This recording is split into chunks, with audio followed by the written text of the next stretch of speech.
Good morning, everyone from Melbourne, or good evening or good afternoon, depending on where you are.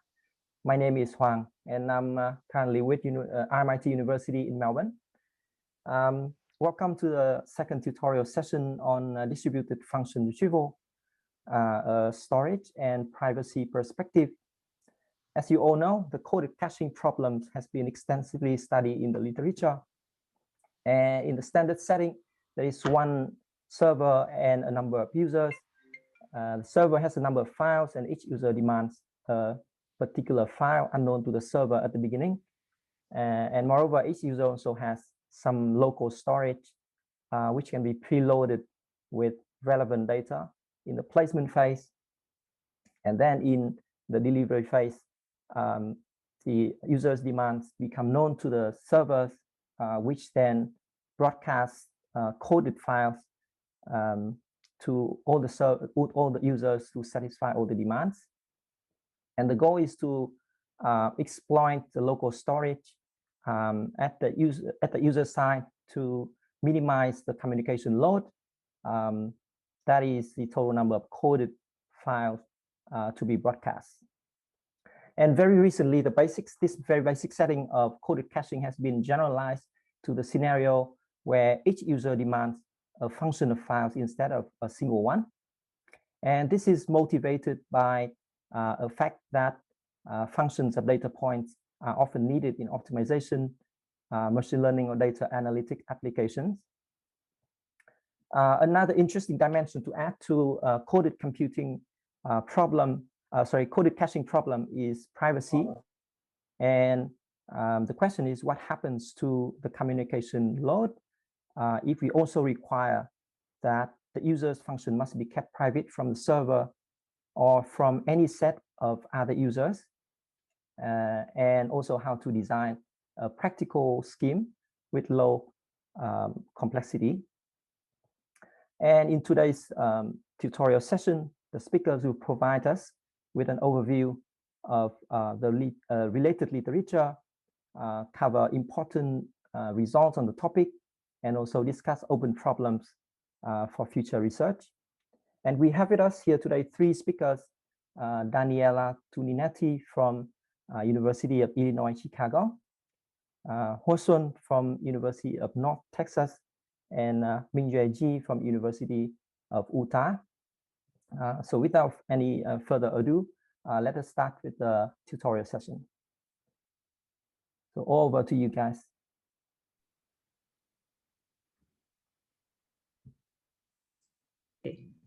Yeah, sorry, I need to unmute myself first. Thank you for the nice introduction. You know, if you want to join the presentation, you gave already a lot of details, so you can help us with this. So let me share my screen. Okay, here we are. So today, I'm here with my collaborators, Wasun and Mingyue Ji, and we're going to talk about distributed function retrieval, and we're going to take the perspective of storage, so cache-aided systems, and privacy. We'd like to start by first acknowledging the people who have worked with us, and also the National Science Foundation that has been supporting our work over the years. So we'd like all of us to acknowledge Kai Wan, which I think I saw in the audience, and Giuseppe Caire. I'd like also to acknowledge the collaboration over the years with Paolo Piantanida, Chi Faiyan, and In Bin Ma.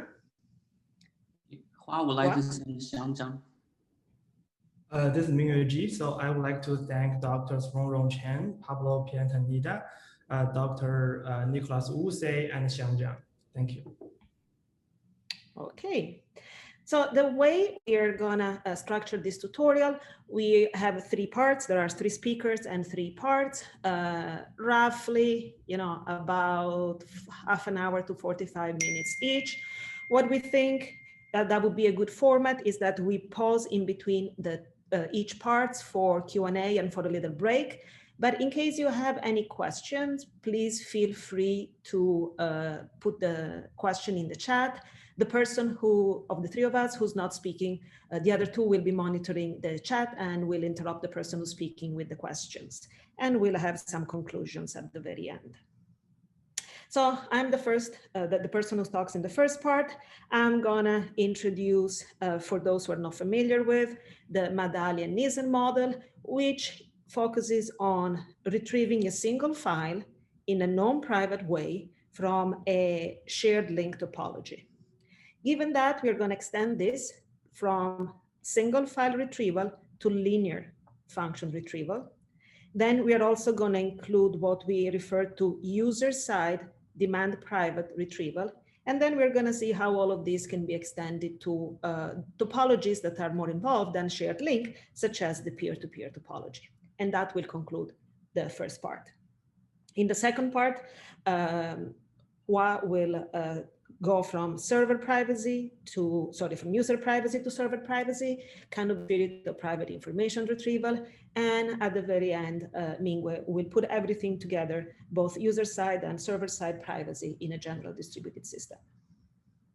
So for those who are not convinced yet that studying cache-aided systems, let me just spend a couple of minutes to give you a reason why it's interesting to study systems that have available to them local storage, so that we can use that local storage to improve the communications over the network. So this is really motivated by the fact that devices have increasingly more and more computational power and storage power. And so we can try to leverage that in the design of our communication systems. In addition, if we look at the kind of content that is communicated over networks today, most of it is in the form of video. And content of the type of video have very peculiar characteristics that can be leveraged to improve communications. First of all, this content is produced ahead of the distribution. The preference by which this content is accessed is highly predictable. And also the time at which the content is demanded is highly predictable. This graph at the end of the slide shows over a 24-hour period, the video consumption in Chicago averaged over 30 days on some wireless network. And what we noticed is that there are certain times during the day, in particular around 3, 5 a.m., where the network has the lowest load. While in the early evening, around 6, 7 p.m., the traffic over the network is the highest. So this suggests that maybe by leveraging the storage available in the devices, we could place content in the devices at the time where the network is underutilized, with the goal of diminishing the load, the congestion on the network at peak times. And this is not a new idea. It is already implemented in content distribution networks and in networks in general.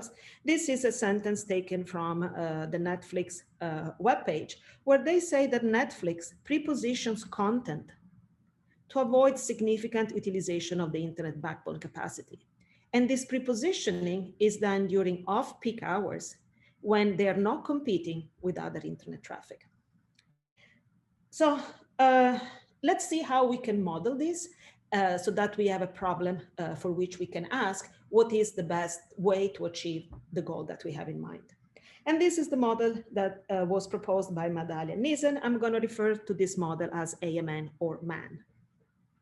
So we abstract the system as having one server that has n files. Each file has b bits of information. And that server is connected through a shared link to a number of users. Each user has a local cache that can store m b bits. So b being the size of one file means that the cache parameter m for memory, can store up to m files. In a cache-aided scheme, we have two phases. First of all, we fill in the cache. This is done, say, at 3 a.m. in the morning. And this is done without knowing what the demands of the users will be. Once the placement is done, it's fixed. So it's an offline caching system. Later on, say it's 6 p.m., and the users are going to communicate their demands to the server. The server is going to then figure out a way to convey information to the users through this shared link, which doesn't have any error, any delay, nothing. And the server might send some form of metadata to the users to say, indicate to them which kind of coding scheme it will use for the delivery phase. This communication phase, like the communication of the demands, uses very little bandwidth compared to the size of the file. So we are going to neglect that communication cost.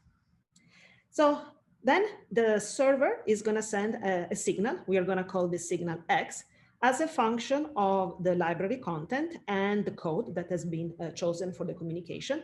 And the size of this broadcast signal is of size RB bits. Again, B is the size of each file. So R, which we're going to call load, is the number of equivalent files that needs to be transmitted over the shared link to satisfy the demands of the users. So what does it mean to satisfy the demands of the users?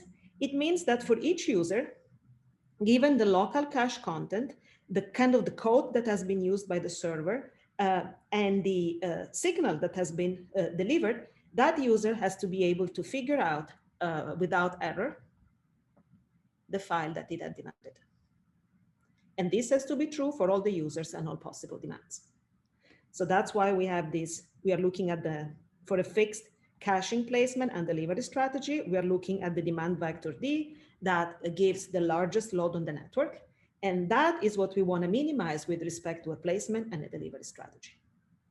Such optimal load is what we indicated as R star, and of course depends on the value of the memory that is available at the users.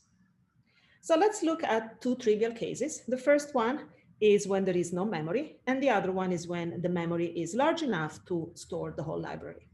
So throughout my part of the talk, I'm going to use the example of 4 users and 2 files to illustrate the different schemes. All my proofs will be by example, by using this particular example, and I'm not going to go into any technical details, but at the end of these slides, you will find all the references to the papers that where you can find the general version of those schemes. So the first trivial case is when there is no memory, so there is no placement, so there is nothing to do here. And we need to look at different type of demands. So it turns out in this particular case that this is the worst case demand in which both files are requested by the users. So with this kind of representation, I mean that the first user wants file A, the second user wants file B, and so on. So clearly, since there is nothing locally cached, the only way for the server to satisfy those requests is to send the whole library. So here, the load R at 0 memory is equivalent to 2 files. And in general, if there is no cache available, then the best thing is to send either the whole library or all the files that are requested by the K users, whichever is the smallest. The other trivial case is when there is enough space in the memory, in the cache size, to store the whole library.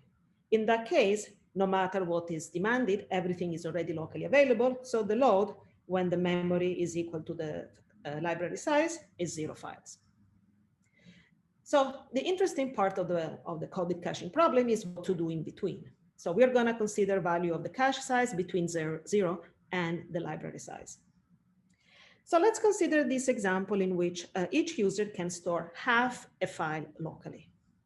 So there is a parameter that is used in the coded caching literature, is indicated with the letter T, not time. This parameter T indicates how many times the whole library can be copied in the network. So it's the total memory, K, number of users, and memory at each user, divided by the size of the library. So in this case, this parameter T is once, which means that across the whole network, we can copy both files.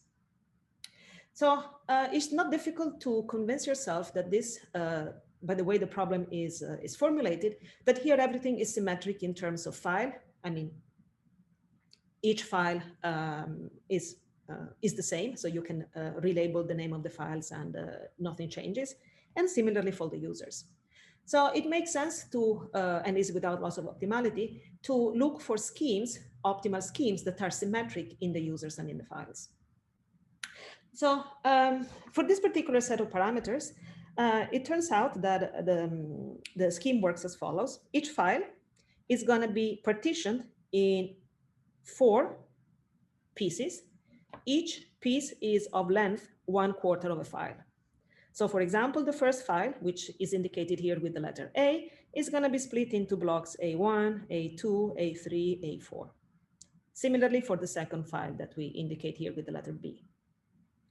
And the way we do placement is each user 1 is going to cache the first piece of the first file and the first piece of the second file. The second user caches the second piece of A and the second piece of B, and so on for the rest of the users. So you see that here the file split and the placement is fully symmetric. So now the placement is done, is fixed, cannot be changed. Let's look at demands. And let's look again at the demand in which the first user wants A and the rest of the users request the file B.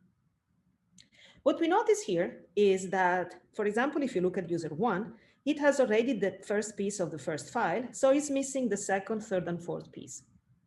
Let's consider the second piece. This piece is cached by the second user. Incidentally, this second user wants a piece, B1, of the file B that it doesn't have. So it looks like what we should be doing is allowing, so to speak, these two users to exchange the pieces that one has and the other one wants. So this is the idea of the coded caching delivery. So we are gonna split the delivery signal into what we call multicast messages. Those are gonna be indicated with the letter X. And there is a subset of the users that are gonna benefit from that multicast message. And this is the set S. So if we wanna create a multicast message that is simultaneously useful for user 1 and user 2, we can XOR the pieces that we just mentioned that one has and the other one wants. So this creates a message that has the length of one piece. So it's 1/4 of a file in this case, and it is simultaneously useful for both user 1 and user 2. In fact, user 1 can cache out the B1 and recover B2, and similarly, user 2 can cache out A2 to find B1. And we can proceed like this with all possible pair of users. So in total, we have 6 such multicast messages, and it's not difficult to convince yourself that with the transmission of these 6 multicast messages, every user is able to recover each piece of the file that is demanded and that is missing from the cache. So this is the Medallion-Nissen scheme that would send 6 messages, each of size 1/4. What was later noticed in the work by Yu Madali and Abestimer is that in the case a file is requested by multiple users, it may happen that some of the multicast messages are redundant. What it means is that if you can express some of them as a linear combination of the others. So for example, in this case, if you think of that the multicast messages were sent on the shared link in the order that they have appeared in my slides, then one noticed that the message that is useful for users 3 and 4 is actually the linear combination of the message that was useful for 2 and 3 and the one that was useful for message 2 and 4. And you can see this easily because when you XOR these 2 messages, the piece B2 gets canceled out and you get B3 plus B4, which is exactly the content of the multicast message useful for users 3 and 4. So what was noticed is that you don't need to send that message because users can reconstruct this message locally. And so you can satisfy those requests by sending just 5 messages of size 1/4 of the file. So this is the difference between the MAN scheme and the YMA scheme. In the YMA scheme, we have a way to identify the redundant messages, multicast messages, and we don't send them. The way to identify the redundant messages is as follows. For each file that is requested, you identify a leader user. So for the first file, A, the associated leader is user 1 because it's the only user that requests that file. For user B, there are 3 users for file B, there are 3 users that are interested in receiving B. And so you pick one of them. In my example, I picked user 2 to be the leader user for file B. The algorithm works as follows. of all the multicast messages that you can construct in this combinatorial way, you are only going to send those that are useful for the leaders. And I have identified the leaders with the red color. So you only send the first 5 because the leaders, at least one of the leaders is going to benefit from that multicast transmission. And you don't send the multicast message that are only useful for all non-leaders. If you do so, you obtain what we are going to call in this presentation, the YMA load. So in my example, I have first given you the trivial point for 0 memory, the trivial point for memory equal to the size of the library, and now I have discussed this corner point over here when the parameter t was equal to 1. Now, it turns out that that parameter t can change, can be an integer between 0, 1, 2, all the way to the number of users. And if you do so, then the scheme works as follows. You partition the file into k, choose t sub files, each of equal length, and you are gonna then send multicast messages that are gonna be simultaneously useful for groups of t+1 users. If you stop here, you get the man scheme, but if you remove the redundant transmissions, you get the YMA scheme. The whole trade-off, load memory trade-off, is obtained by connecting these corner points. And by memory sharing, all the points on these segments that are connecting consecutive corner points are achievable. So here in this graph, you can see in green the achievable load memory trade-off by the YMA scheme. And in blue, cyan here, the one by the Medallion-Nissen scheme, where you see that, you may have, here you have not identified the redundant transmissions, and that's why the blue line is above the green. The line in gray over here is just the memory sharing between the 2 trivial corner points. And this is what we call the uncoded scheme, because it doesn't involve any coding, multicast transmission over the shared link. And you see that this code, the uncoded load is always above the YMA load. And this is not just in this example, it's always the case. Now, in this example where the number of users and files is small, it seems that the gain from uncoded versus coded is maybe not that much. And so one may wonder, why are we bothering of doing all this? But if we're going to systems that have more users and more files, then we can see a substantial gain from using coded multicasting. This is an example in which there are 30 users and 30 files.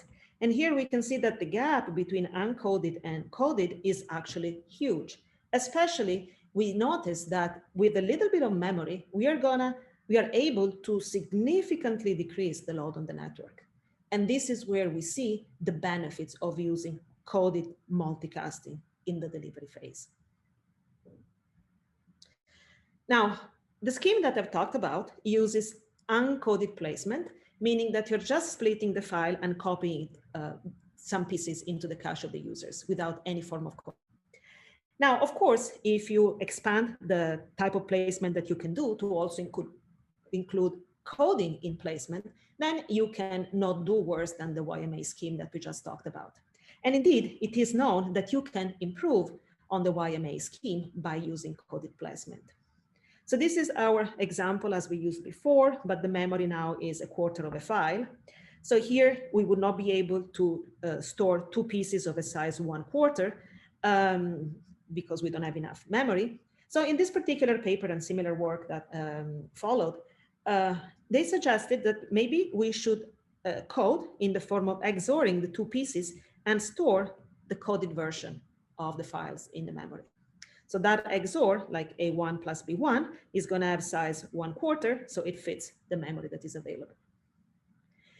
In this particular case, it turns out that the delivery scheme works as follows.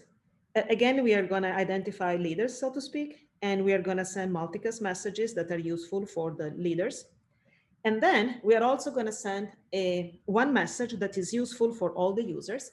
And this message in this particular example turns out to be the first piece of the file B, which is useful for one user, for the users 2, 3, and 4, but also is going to able to quote unlock the cache content of user 1.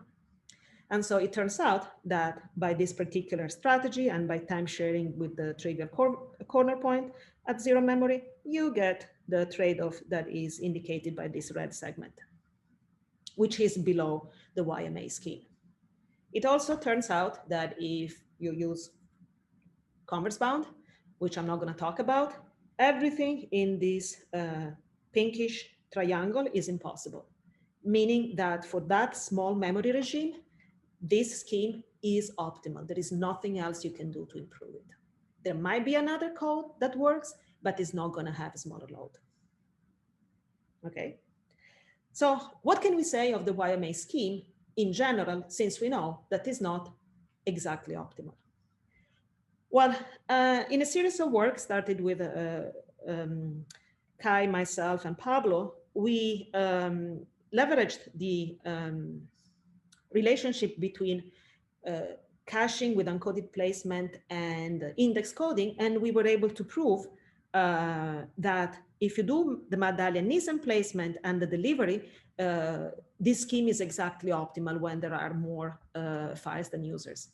And by using the YMA scheme, then the man and the YMA delivery turns out to be exactly optimal in the remaining regime.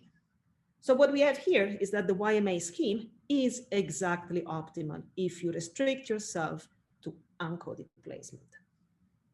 This is quite a strong result. But what if you allow yourself some coding opportunities in the placement? Then, in another very nice piece of work by Yu Madali and Vestimer, they showed that the YMA scheme can be improved, but not by much. And that the best you can hope for is to reduce the load by a factor of 2. So to conclude, the YMA scheme, if you want to reduce the load on the network compared to what the YMA scheme gives you, then you must use coded placement, and I can only hope to reduce the load by a factor of 2, but not most. So the combination of these two results for at least some people working in the coded caching community made them say that, you know, at least for this simple model, the coded caching problem is solved. Okay, so now I'd like to extend this to go from single file retrieval to linear function retrieval. And I didn't hear any interruption, so I assume there are no questions, correct? Okay, thank you. Okay, so why are we looking at linear function retrieval? Because in many practical problems, such as those that we may encounter in, say, distributed optimization, like you know, ML, AI problems, we have to compute some linear operations, right? So it is of interest to figure out whether we can also we can exploit the storage available at the users to reduce the communication load when we need to do more sophisticated operation than simply retrieving files. So this is the work that Kai, Hua, Mingwe, myself, and Giuseppe did. So the model is like in the Mendelian scheme, but now we are allowing ourselves to work on any finite field. And the definition of correct decoding is now as follows. Each user requests a linear combination of the files. So the demand of each user is now a vector, and that vector tells how we need to mix the files in the library. So here, this first row is the demand vector of user 1, meaning that user 1 wants 1 time the first file plus 0 times the second file. So the demand of the first user is A. If we look at the demand of the last user, it has vector 1, 3, meaning that he's requesting 1 time the first file plus 3 times the second file. So the demand is A plus 3 times B. So given the demand matrix, we know the demanded linear combination. And what we required is that given the demand matrix, the local cache content, and the delivery signal, each user is able to recover without error the demanded function. And this has to be true for all the users and all possible demanded linear functions. Now, if you trivially think of considering all possible linear combinations as an equivalent phi in a YMA system, then you would find out that having to recover linear functions hurts the memory load memory trade-off.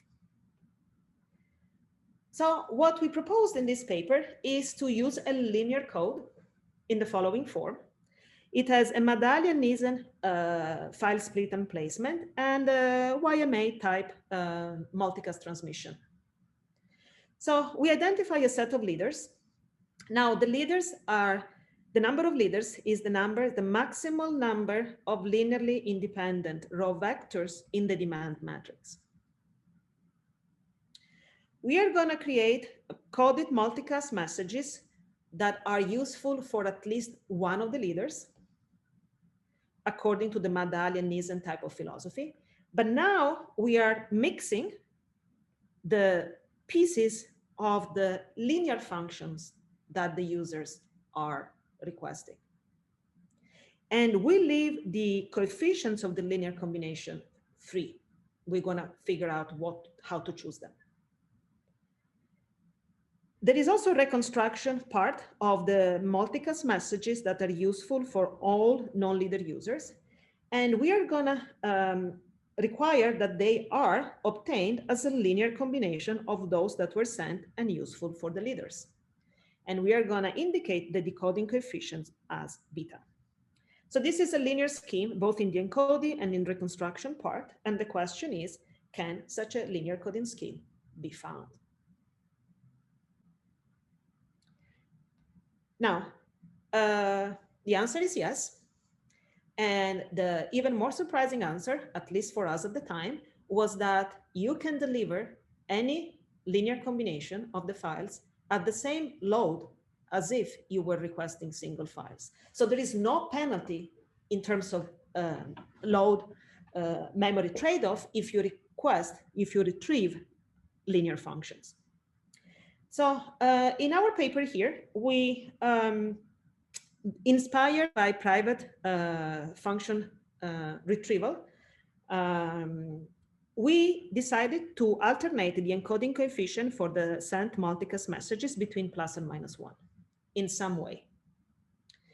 And as a result of that, the decoding coefficient for reconstructing the all non-leader user multicast messages have the following form: up to a sign, and we have a formula to determine the sign. These decoding coefficients are proportional to the determinant of a certain submatrix of what we call the transformed demand matrix. So what is this? You know, in terms of linear algebra, it's just a simple change of basis. So what we are doing here, we are expressing the demand of the users, so these linear functions, as a linear combination of the demands of the leaders.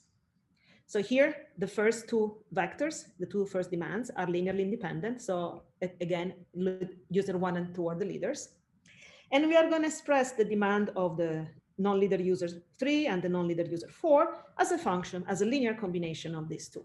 So for example, if we look at this last line of this transformed demand matrix, minus 2, 3, it means that we can obtain the demand of the fourth user by taking minus 2 times the demand of the first user plus 3 times the demand of the second user. So the multicast messages are constructed like in the Madalian-Nielsen scheme. What we need to pay attention to is the following. If in a multicast message there are more than one leader user, then we need to alternate the sign between plus and minus.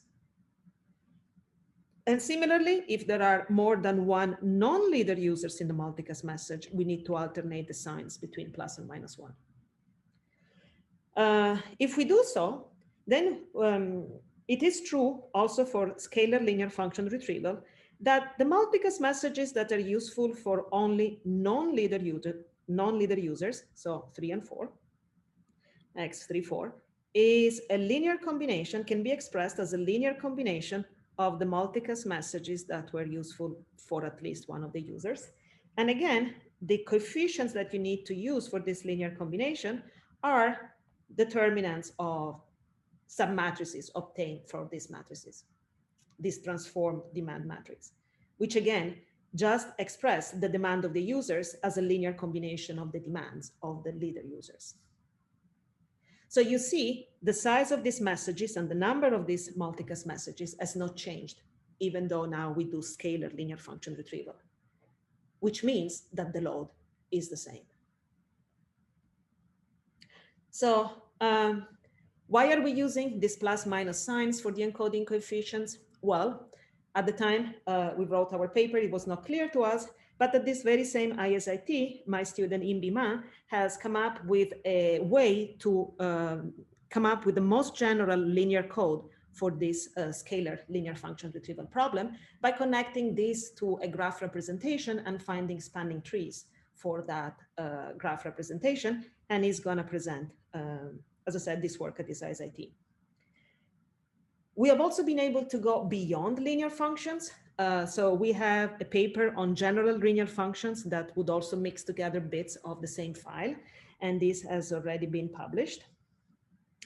We also have a paper at this very same ISIT in which we are looking at bilinear operations on the form matrix-matrix multiplication. We can also pretty easily extend the framework to monomial retrieval. And this is because there is a notion of discrete logarithm on finite fields. So we can first take the log and then use the scheme that I just talked about. So it's open and we are working right now is how to extend this framework to polynomial retrieval. And I'd like to point out that all the schemes that I've talked about so far are linear and they work on any field, not necessarily finite. So even on the reals.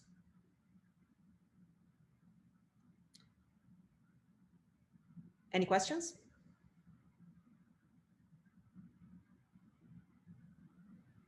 So any question from the audience? I think I'm changing my camera. Yeah. All right, so I think maybe I would have a question here. Sure. So in terms of the linear function retrieval, can we transform it or reduce it back to the case when, because you look at the leaders and their demands, then can you transform it back? For example, I set y1 equal to the first linear combination, y2 is the second linear combination, and I treat those yi as uncoded demand. And then, so can we reduce it like that so that the problem becomes coded storage, so coded placement, and yeah, because basically here you have two. The first two is the leaders, and we can basically kind of do a change of basis in there, and we get it back to the uncoded case. Is that the main method, or is maybe I'm missing something? So definitely we are doing this transformation on the demand matrix. So the demands of the leaders are of the form, it's as if one is demanding one file and the other one is demanding a different file. So for the leaders, you are right. We are essentially transforming the problem to something that looks like single file retrieval. But for the non-leaders, that's not true, right? And so this is where some of the tricky parts. And tricky, by tricky, I mean, there is linear algebra involved because this is a linear code. But so this is where we need to pay attention. And what it turns out in the end is that we are making linear combinations of pieces of those functions, right? And really, this transformation is useful to identify the coefficients that will need to reconstruct the all non-leader messages.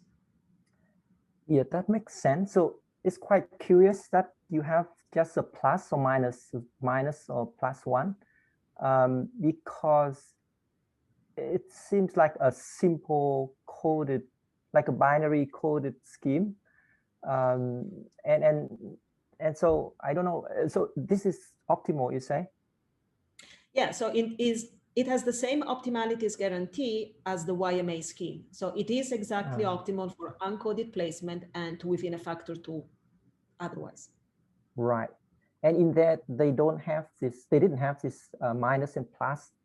No. Well, they only worked on the binary field, right? So -1 on the binary field is equal to +1. Okay. So that there it doesn't make a difference, right? Okay, but so maybe translate in that way. Okay. But in our, so this works on any finite fields, right? So you need, you know, in some finite field, -1 could be +1, like on GF2, right? So I see. Okay. So this basic kind of generalizes in some way the previous scheme, not just in the sense of you know, a single file to a function of files, but also in terms of the way the coded messages, the coded broadcast messages are coded, how they are coded. So binary, it's also minus and plus. Yes. It's the same one. Okay. Yeah. Okay, thank you. So any questions for this part for Daniela from the audience? I see something there. Okay, there's a question from Martina. Would you have any intuitions on why the load does not increase with respect to single file retrieval? Well, this is really the proof, right? We are constructing the same number of multicast messages, and each multicast message has the same size as you would have in single file retrieval. So there is the proof why the load is not increased. Make sense? I don't see Martina on my. Yeah, I mean, it does. It's just like my question was, you can create more linear combinations than messages. Yeah, so like it seems like if you have a 2A plus B, this is different from A plus 3B. So these are two different messages. Whereas here you're saying it doesn't make any difference in terms of load. So I was wondering if there is any intuition on that. Well, the intuition is that, you know, if you consider the function and you combine the pieces in the multicast messages in the Mendelianism scheme, this is what we are doing, right? So this is the piece of the function demanded at 2, but available at 3, with the piece of the function demanded at 3, available at 2. So these combinations are given by this set of coefficients. And it's true that this is not the only linear code that works. And in fact, as I said in a presentation that we have at this ISIT, we have the most general form. So this is not the only coding scheme that works. It's one that has a number of advantages, including the fact that you only use plus and minus ones. So, you know, it avoids divisions. So, but you're right, there are other linear schemes with the same load. Okay, thanks.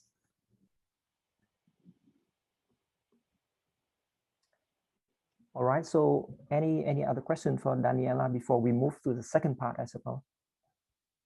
Well, I'm not done, but. Oh, sorry, I'm sorry. I thought that, okay, sure, yeah. So please I have a very continue. quick question. Oh, yeah. Sorry. Yeah. Thank you. So it's a follow-up question to Martina's question. So is it maybe because we are communicating already for the case of single file retrieval, we are communicating with enough redundancy that it suffices for the case of multiple functions? Can you try to be a bit more explicit what you mean? So because you said that the load will be the same, right? No matter if it's a one function or it's multiple functions. So maybe it's because, I mean, the high level intuition is that there is enough redundancy even for solving the case of the single file.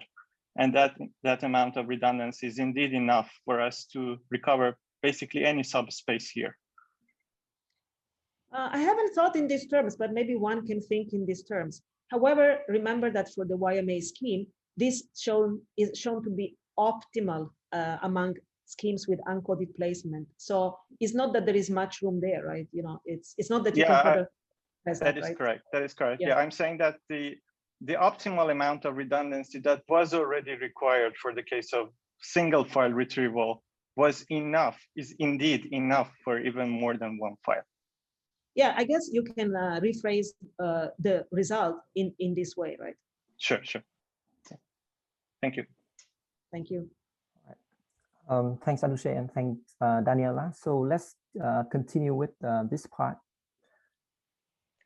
Yeah, so my other, what I want to talk about now is how do we extend the model of the Mendelian scheme if we have now the constraint that we don't want to leak any information to other users about the demand of the users.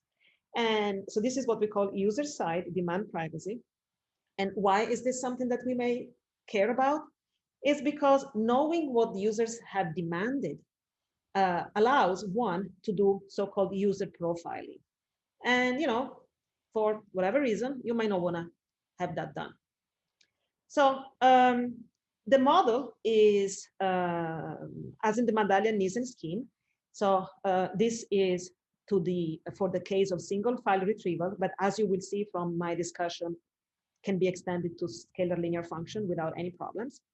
So in addition to being able to decode the demanded file, we also impose the following user-side privacy constraint. And this is slightly different than what was originally proposed in the paper by Kai and Giuseppe. It just works well for what I want to say next. So take any subset of the users. Imagine that those users collude. So they share their demands, they share their cache content, and of course they get the delivery signal. We want to make sure that those set of colluding users is not learning anything at all about the demands of the remaining users. And when I say nothing at all, I mean that the mutual information between what the colluding users have and what they miss, that mutual information has to be zero. Now, of course, if you download or if you transmit the whole library, that's private in this sense. Now, that doesn't seem very, like the best solution.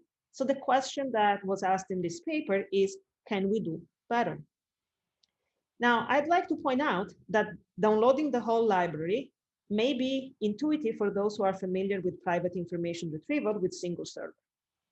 Now, this is not the same problem, because here we're not trying to hide the index of the file that is demanded from the server, which actually needs to know that information to create coded multicasted messages. We are trying to hide this from the rest of the users. And remember, to decode the multicast messages, users appear to be needing the information about the demands of the other users. So the question is, can we do better than downloading the whole library? And the answer is yes. And I'm going to talk about two schemes that achieve privacy. One is the so-called virtual user scheme. In this virtual user scheme, we are serving, so the server is going to broadcast information over the shared link as if there are a lot more users in the system. So how many more users? So in this example, we have 4 users and 2 files.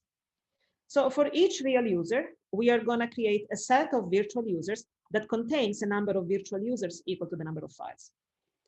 And we are going to do this for each of the users. So we are going to eventually operate the system as if there are 8 users in the system, which we call virtual users, as opposed to the K equal 4 real users. Okay, so what do we do with that? I noticed that the cache size of the virtual users is the same as the cache size of the real user. So each real user is going to pick uniformly at random a cache of one of the associated virtual users. So in this particular example, the first real user is going to pick this cache. The second real user is going to pick this cache, and so on. Now, which cache they pick is done uniformly at random, and it's private from the rest of the users. So this is essentially why we have privacy in this scheme. That association between real user and corresponding virtual user is known at the server, but not at the other users. Okay, so now let's look at our demand. The first real user wants A, and the rest of the real users want B. So we need to associate demands for the virtual user in such a way that the picked virtual user has the same demand of the real user. So we need to make sure that the cache of virtual user Z1 prime, that the demand of virtual user Z1 prime is A. So the question is, what are we going to assign to the remaining virtual users in the group associated to user one? Well, this is where another trick that we need to pay attention to guarantee privacy. We need to make sure that within this group of 2 users, all the files are requested. So in this particular example, the only choice for the second virtual user is to request B. And we do the same thing. So for example, for fourth virtual user is associated, fourth real user associated to 7 virtual user, we associate the demand of this virtual user has to be B.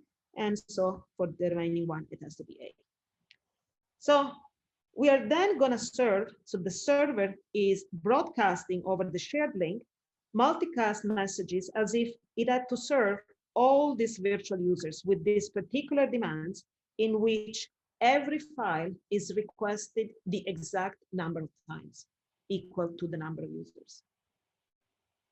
So if we do so, and we are using, say, the YMA scheme, we get the load of the YMA scheme, but now the number of users is not K, but is the number of virtual users, which is K times N. So that is going to increase slightly the rate, but actually that's not too bad. Now, that is one way that we can ensure privacy. That has a number of drawbacks, and so which I'm not going to talk about for the sake of time. So let's look at another scheme in which we can ensure privacy without having more than the real number of users to serve. Okay, and so this leverages the scalar linear function retrieval scheme that I just talked about before. The idea is that we are going to do the file split and placement, at least initially, as in the medallion-Nielsen scheme. But in addition to that, we are also going to create keys that we are going to call privacy keys that we are going to store in the cache. So each user is associated a vector. Each of such vectors has IID uniform entries.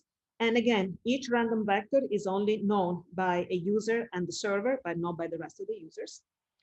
So for example, the first user has this vector P11, P12 associated to it. And how it's going to use that is going to create a linear combination of the pieces of the files that it had not cached under the medallion-Nielsen placement. So it's going to create a linear combination of the A2B2 and another one of A3B3 and another one of A4B4 according to these coefficients.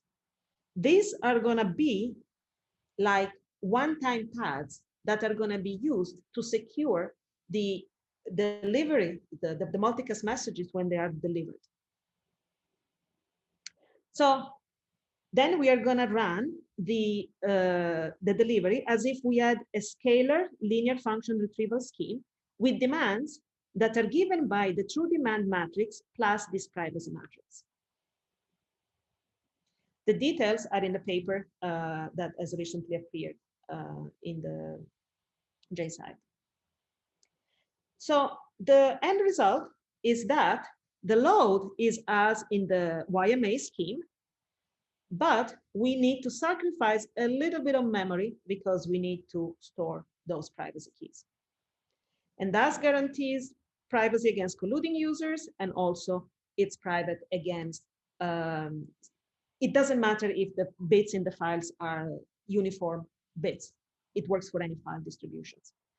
This scheme is order optimal and is superior to the virtual user scheme if there are enough files in the system. Now, you see that by the way this scheme is designed, and the same thing for the virtual user, that it doesn't matter whether you are retrieving single file or functions, the scheme works just the same, because at the core, there is a YMA scheme, which can be generalized to scalar linear function retrieval.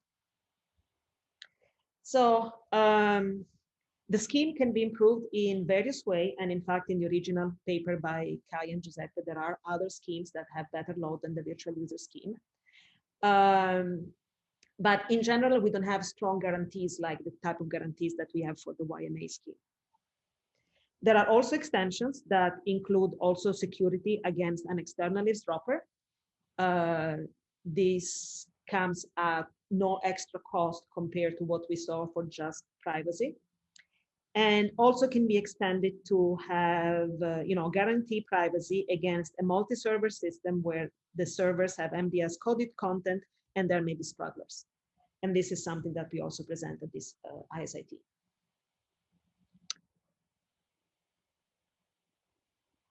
Questions about demand privacy?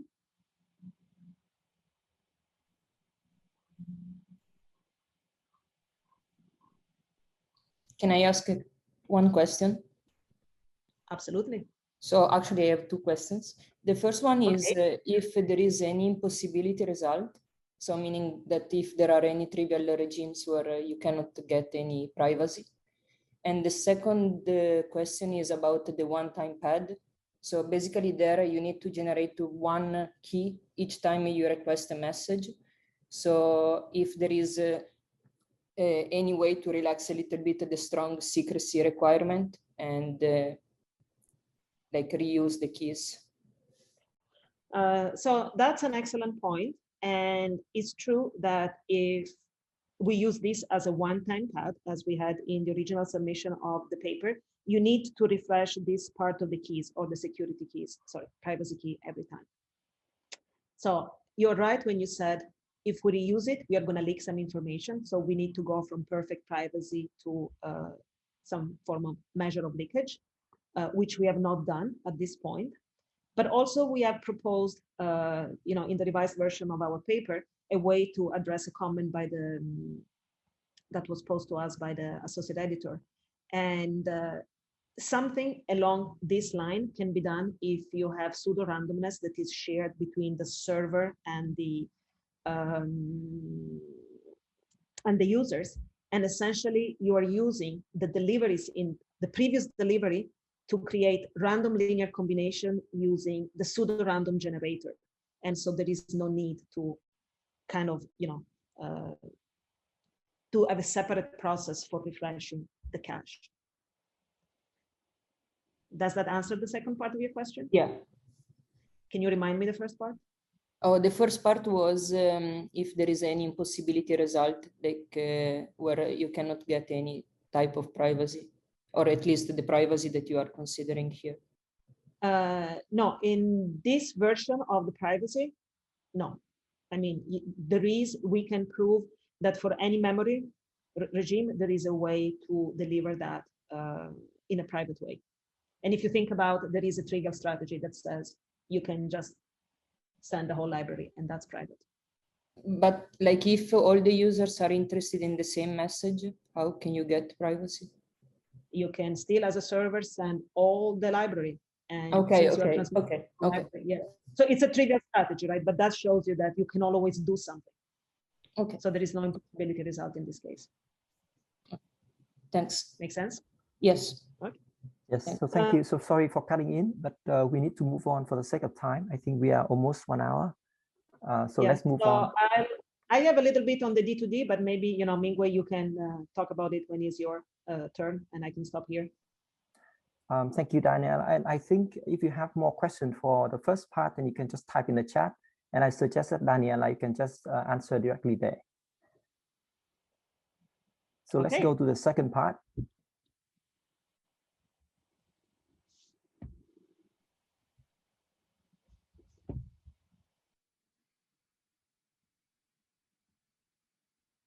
All right, I have showed my screen, so let me know if you cannot see it. All right.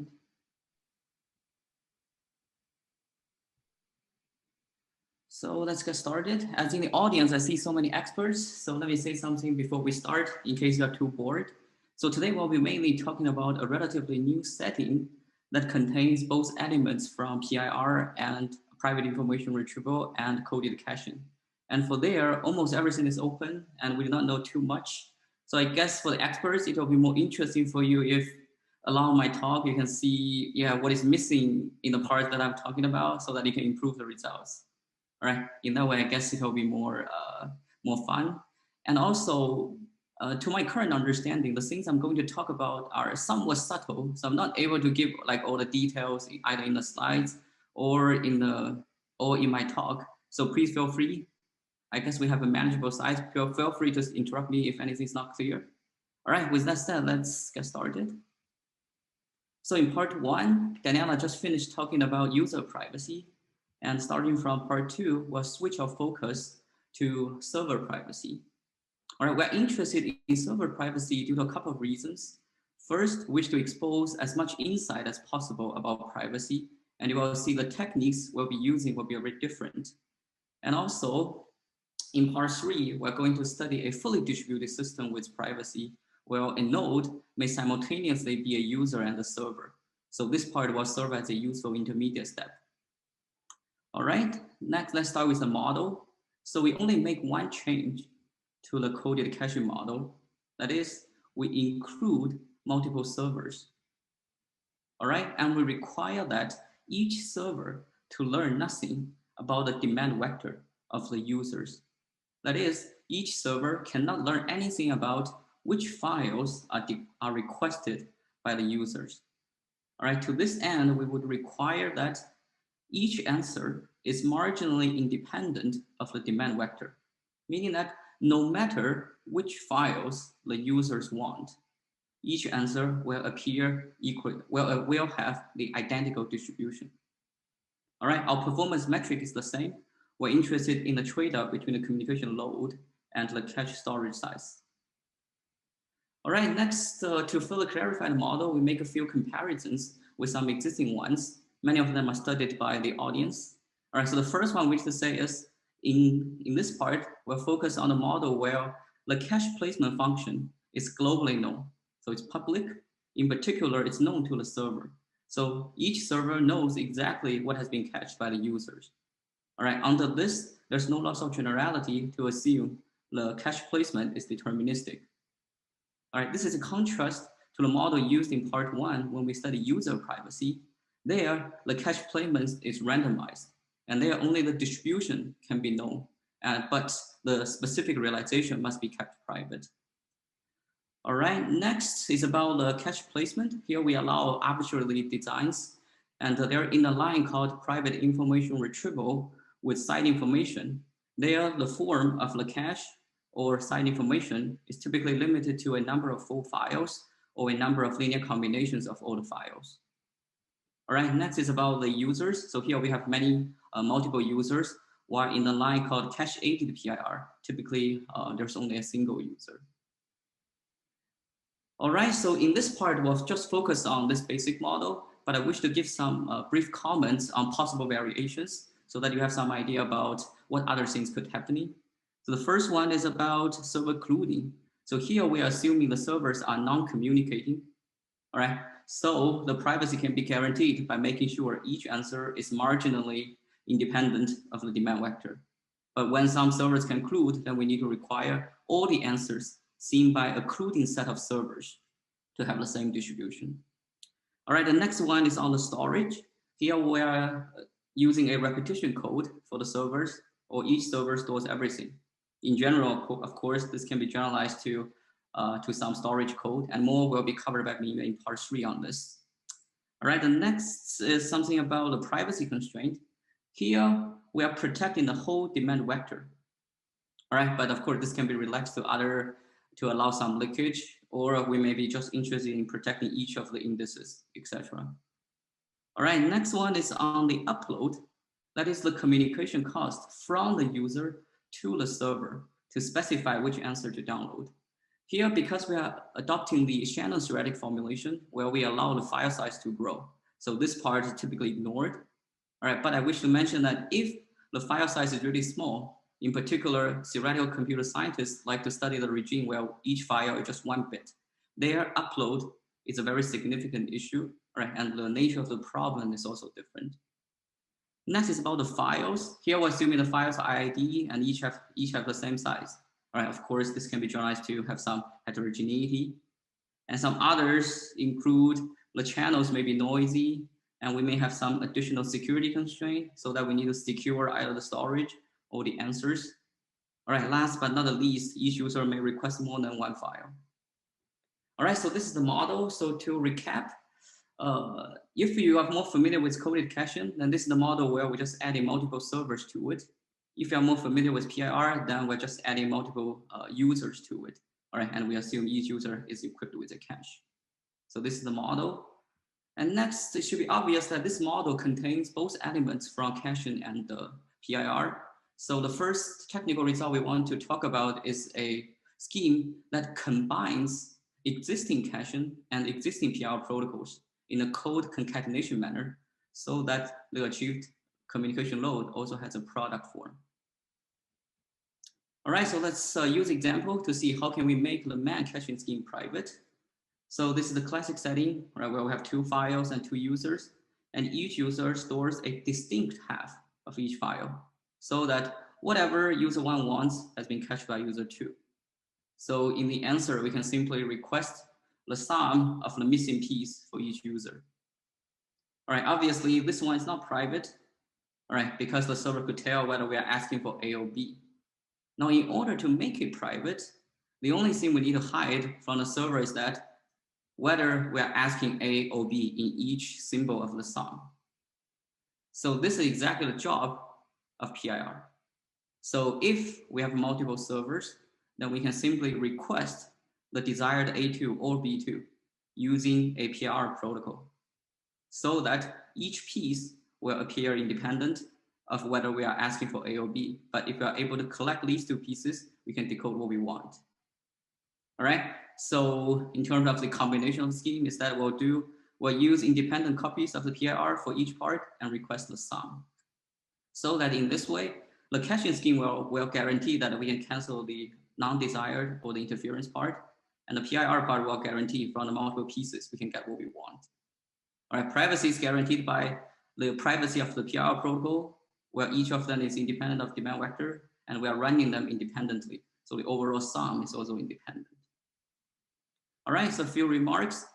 You may know that here I'm not giving the details of the PIR protocol. In fact, anyone would work. All right, so any PIR could be concatenated or can be run as an inner code. And next is with some effort, you can show that this generalizes to all possible parameters for the man caching scheme, where we just need to replace each symbol in the man scheme with independently run PIR protocols. All right, and we can achieve the product load. The next one is, this one is well known, man scheme is order optimal, and the load of a PR scheme, a good PR scheme or capacity achieving one is bounded above by 2. So overall, the product will be order optimal as well, although the constant is somewhat large. All right, so next we'll move to look at the problem in more detail. We wish to see if we want to find exact optimality, what will be needed. All right, well, consider the smallest parameter setting where we have 2 files, 2 users, and 2 servers. Now let's start with the case where there's no privacy. All right, then the trade-off of the load and the cache size is exactly known. Well, the lower curve is when the cache placement can be arbitrarily coded, and the upper curve is when we restrict the cache placement to be uncoded. All right, next we include privacy, and you will see the property is similar, but with the difference that the corner points are moving. So the first corner point moves from caching size being 1/2 to 1/4, and the second one moving from 1 to 2/3. All right, so still the lower one is the one with coded cache placement, and the upper one is the one with uncoded cache placement. Here we can have some immediate observations. First, when the cache size is small, we can see that the curve with privacy is the same as that with no privacy. So that when the cache size is small, privacy does not hurt. All right, next we consider the large cache size regime. It will turn out this trade-off is the same as the trade-off for the problem of single user cache-aided PIR, so that when the cache size is large, multiple users do not hurt. All right, so in the following, I'm trying to give some insights in terms of how this result can be proved. And in order to appreciate the insights in a simple setting, we further consider the case where the demand can only be one out of two choices. All right, it's either 1, 2, or 2, 1. So when the first user wants fire 1, the second user must want fire 2. And that's so the result also changes a little bit. So the corner points move to 1/3 instead of 1/4.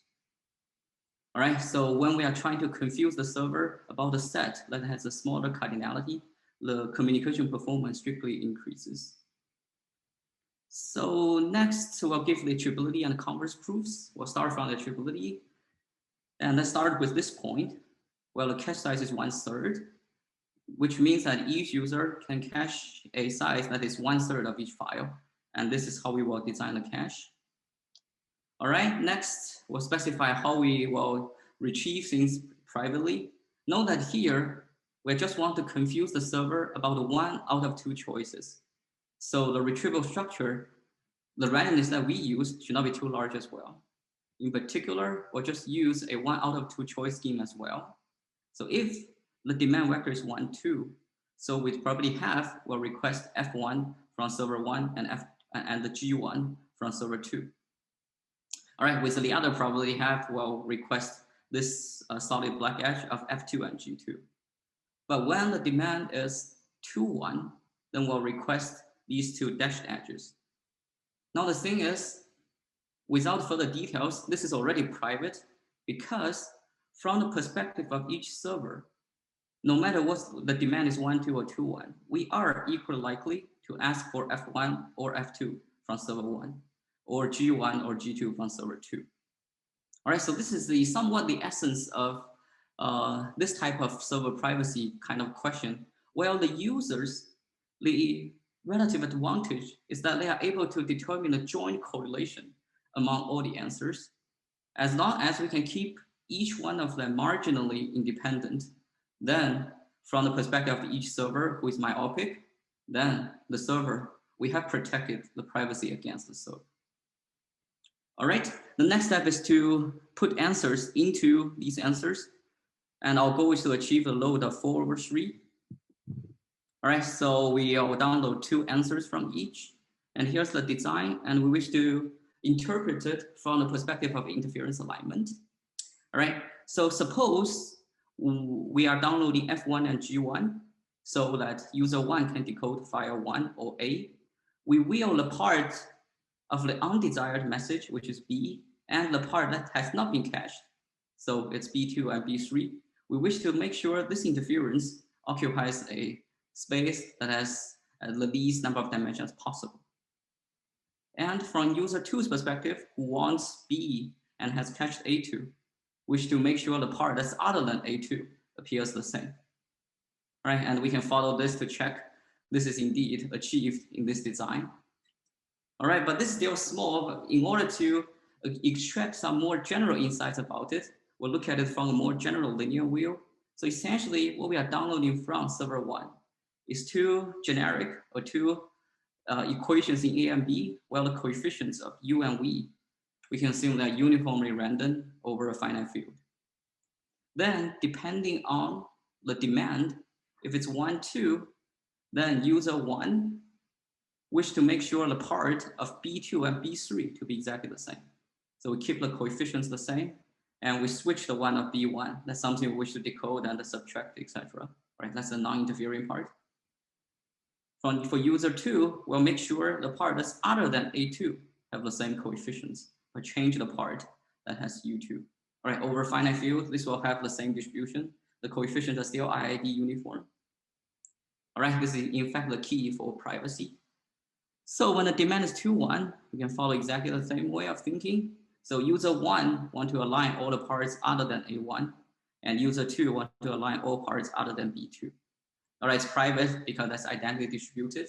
And we can check after aligning all the interference, we still need to make sure all the desired parts are linearly independent so that's decodable. All right, so this one can be viewed as a more general way of thinking of the previous one, while the previous one can be seen as a de-randomized version, and that one works over the binary field. All right, but this is the perspective that we find more generalizable. So next, we'll do exactly the same thing for this extreme point, right? Where the cache size is 2/3. So each user stores 2 symbols out of where a file has 3 symbols. And in order to achieve a load of 1, so 3 symbols, we'll download 1 from server 1 and 2 from server 2. And we'll try to maintain all the coefficients at uniformly random, right? And we'll control their correlation guided by alignment. So if user 1, the demand is 1, 2, then user 1 has not cached B2 and B3. So we'll set the coefficients for B2 and B3 to be the same. And from the perspective of user 2, well, A2 has been cached, we'll guarantee that we'll choose the coefficients so that A1 and A3 part have the same coefficients. All right, note that here, this corner point coincides for general and distinct demand. So this idea also works when the demand is fully general. So when both users want 1, then in this case, right, we will want B1, B2, B3 as interference. So we'll set their coefficient to be the same. All right, so it's a small summary for the design of the scheme. What we're ensuring is all these linear combinations have uniform coefficients such that privacy is guaranteed. Then the true advantage or the true to maximize the efficiency is about how to control the correlation among these multiple answers so that we are retrieving things in the most efficient manner. All right, then following the same procedure as the previous example, we can try to de-randomize it and have a low complexity solution, which will turn out to look like this. All right, it's easy to verify. I'll leave that to you to see all the desired alignment happens in the way we want. And here I wish to comment a little bit on this graph theoretic structure. If you like this combinatorial flavor, this graph is somewhat beautiful in the sense that where I use each type of edge to represent the possible answers for one demand. So for each type of edge, it in fact forms a perfect matching of this bipartite graph, meaning that each node is connected to one and only one of the edges. All right, and this combinatorial wheel is particularly useful when we are trying to go beyond the study of communication load. For example, if you want to study like the upload cost, want to study like the minimum subpacketization level or minimum file size to achieve the capacity, etc., then this kind of wheel will be particularly useful. All right, so this is all we want to say about the attributability part. Next, we'll proceed to the converse. So we'll start with the large cache size regime, right? Where we'll show the load and the cache size must satisfy this inequality. So because the curve coincides with a single user cache ADPIR, right? So we discussed a little bit. If we prolong this segment, it will intersect with the load axis at 3/2, which will turn out to be the optimal load or the capacity for a PIR problem with no cache. So that for this cache ADPR problem, it's essentially optimal, or it's optimal to do a time sharing or memory sharing between a capacity achieving scheme and the solution of storing everything. All right, next we show why this is the best thing that can be done. So we'll start by collecting the answers for W1. So here X is the answer sent from server 1, indicated by the subscript, for message 1, indicated by the superscript. All right, so from the answers, we can decode W1, so we split out W1. The key term is this second term. After condition on W1, the desired file, how much information must be retained in the answers? Note that if there's no privacy, then we do not need to download anything extra. So this term will be 0. But exactly because of privacy, we want to confuse the server about we are looking for A or B. So although we are looking for W1, we must download something about W2. Now the key is to bound what's the least amount of the non-desired message or interference that we must have downloaded. All right, so for this, combining with the scheme that we designed, we're trying to design that the interference are the same across the 2 servers. All right, so we can safely bound it by reducing the interference term to just from one of the servers. Then now we can use a privacy constraint because one answer must have the same marginal distribution, right? Have the same distribution no matter which file we want. So we can replace it with the answer that we are looking for W2. Here, note that, right, the server knows W1 and Z, so that these two tuples have the same distribution. So of course, their entropy must be the same as well. All right, then we can collect the answers for W2. And then we can, after we can decode W2, this is the term we have. This one, we have a particularly clean interpretation. All right, so suppose when we have no cache, then essentially this term will be 1, where we normalize the size of one file to be 1, then this one is 1/2. The meaning is, from the answers for W1, of course, we can decode W1, which has size 1. And the minimum amount of interference must be 1/2, because the interference, we can only count it from one server, right? And this answer can be used to decode W2 as well. And from 2 answers, we can decode W2. So each one must contribute interference of 1/2. All right, then giving this interpretation, I hope it's clear to see how this will generalize. All right, when we have more than 2 servers, then this term will be the desired 1 plus 1 over the number of servers. All right, then when we have more than 2 files, then we essentially go through the same procedure, but this interference is the amount of information contained in one answer from one server, but we are just conditioning on one file. So this is just the answer size for another PR problem when we have one fewer file.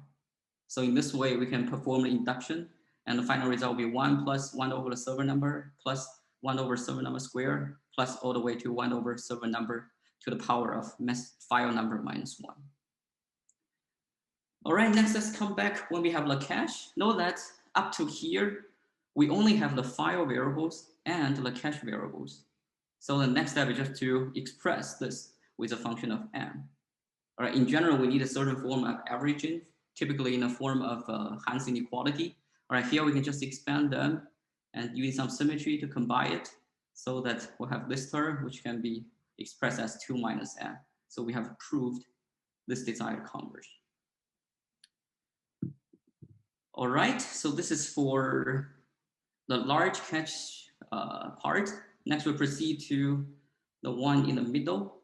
So this is the bound that we want to prove. All right, for this one, it turns out we need a more refined understanding. In particular here, multiple users will play a role. So here is the way that we wish to interpret this privacy constraints. So we understand the answers for demand 1-2 and 2-1 as 2 joint distributions with the constraint that each answer must have the same marginal distribution, or this can be called a coupling. So different joint distributions for different answer type will have this kind of coupling. Next, we'll try to construct a decoding structure, or that is some auxiliary variables, all right, using this distribution to generate some auxiliary variables so that to facilitate the proof of the data inequalities. In particular, we'll do as follows. First, we'll sample from the answers for demand 1-2, all right, and we'll call this variable F1 and G1. So from F1 and G1, we can decode file 1 and file 2 aided with the correct cache. All right, next step is we'll use the coupling. Now we'll switch our focus to the answers when the demand is 2-1. Because these two are coupled in the sense that they have the same marginal distribution for each one. So we'll condition on the value of F1 and using the conditional distribution of G2 conditional F1 joined from this joint distribution when the demand is 2-1. All right, so that in this graph terms from F1 and G2, we can decode file 2 and 1 aided with corresponding cache. All right, this one may be a little bit abstract. So let me use this scheme to explain the procedure in more detail. Of course, this is a converse, all right, so we can always construct this structure for any scheme, but we're just using the simple achievable scheme that we presented just now to explain the procedure. So the first step is to join, right, the distribution from the answers for 1-2. So that means we'll choose the capital F1 and G1 from these two solid black edges. All right, next step is condition on the value of capital F1. We go to the answers when the demand is 2-1. So we go through this dashed edge. So when capital F1 is small f1, then when we look for the joint distribution for the answers when the demand is 2-1, we'll go to G2. All right, if capital F1 turns out to be this answer, we'll go to this one. All right, so this is how we'll generate this. Something to notice, only the capital G1, G2 will have the same marginal distribution as each of the answer. All right, but not necessarily this specific answer choices of small g1 and g2. In particular, if you want to connect to the communication load, the load is the average length of this small g1, g2, or is the length of this capital G's. All right, but the true power of this way of thinking is this tree can grow, all right, without limit even. And the one that we'll be using for this setting is that condition on G1 will go further by using the answers for demand vector 2, 1 to have capital F2. All right, now maybe it's useful to deviate a little bit to talk something that's roughly related to this. If you have heard of something called non-Shannon information inequalities, the proof essentially works in this way, that we are generating some auxiliary variables subject to some coupling or some same marginal distribution constraints, so that we're creating some auxiliary variables. So now we are in a higher dimensional space. And there, we're trying to eliminate the auxiliary variables so that to go back to the original space, so that we can prove something that was not possible in the earlier original space with a lower dimension. And in fact, this is the only way that we know about how to prove non-Shannon inequalities. And exactly the ones that cannot be proved only in the original space. These are called Shannon inequalities, essentially. All right, so coming back to us here. So for this, essentially the next step is to use this auxiliary structure, try to eliminate them to eliminate all the variables to have everything expressed as R and M. All right, so we'll use this decoding structure, and as you can see, we are generating this, all right, in a sequential manner. So this will be a tree. And this idea is pretty general, or has been used in other problems. In particular, you'll see me, we are presenting another example in part 3. All right, so for this, the interpretation is that 3R plus 3M will be bigger than 5. So meaning that 3R corresponds to 3 transmit signal terms, or 3 answers term, and 3 cache term corresponding to the 3M. We want to have a 5 on the right-hand side. So we want to decode the 5 times. So as you can see, I mean, even after constructing this, the problem is still not solved, because going from this combinatorial structure to the desired inequality will still need much insight. All right, this is pretty much the reason that we are not able to generalize this to a larger setting yet. All right, so for here, this one, given this interpretation, we'll collect 3 answers, 3 cache. We'll first collect the ones that we can decode W1. All right, so from F1, G1, and Z1, we can decode W1. So these 3 are the terms that we can decode W1, and we split out the W1 term. Now we still have 2 terms, which will try to combine these terms consistent with train rule so that we can decode W2 twice. All right, in particular, we'll use this. If we give F1 to these terms, so that from F1, G1, and Z2, we can decode W2. And if you are able to give Z1 to this term, so that from F1, G2, and Z1, we can decode W2 as well. All right, so incidentally, all right, why it works, because F1 and Z1 are available from the first term.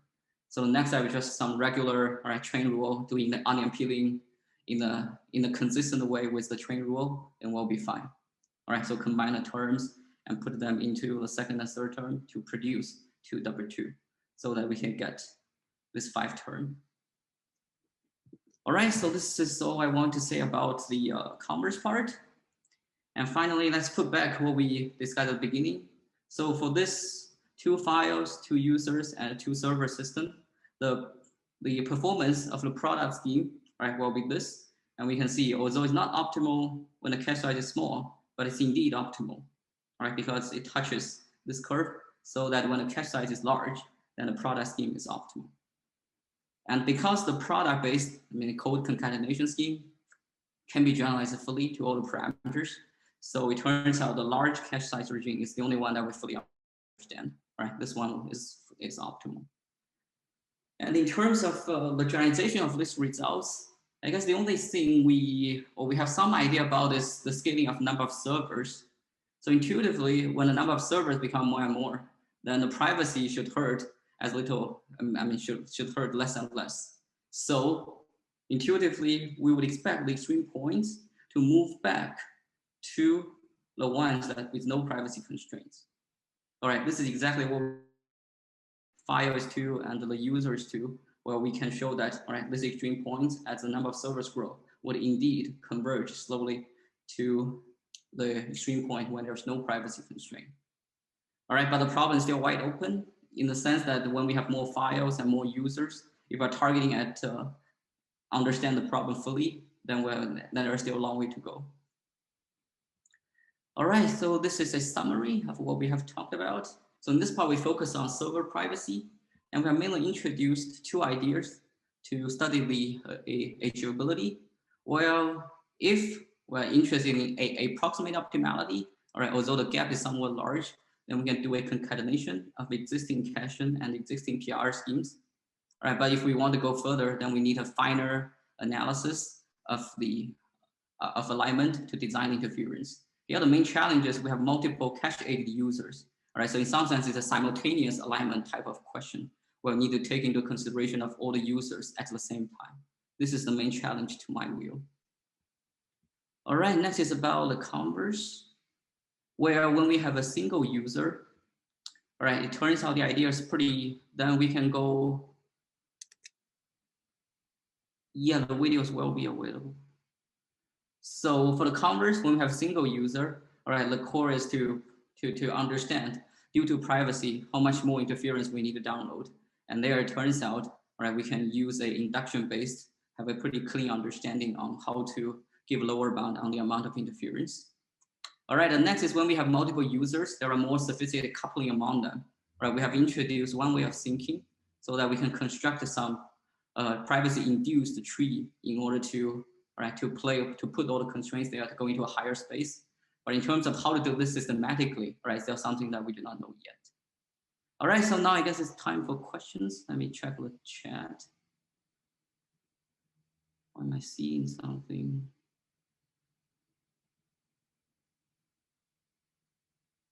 All right, yeah, in terms of slides, I think we did it just before this tutorial, so maybe there's some delay in the system processing or so.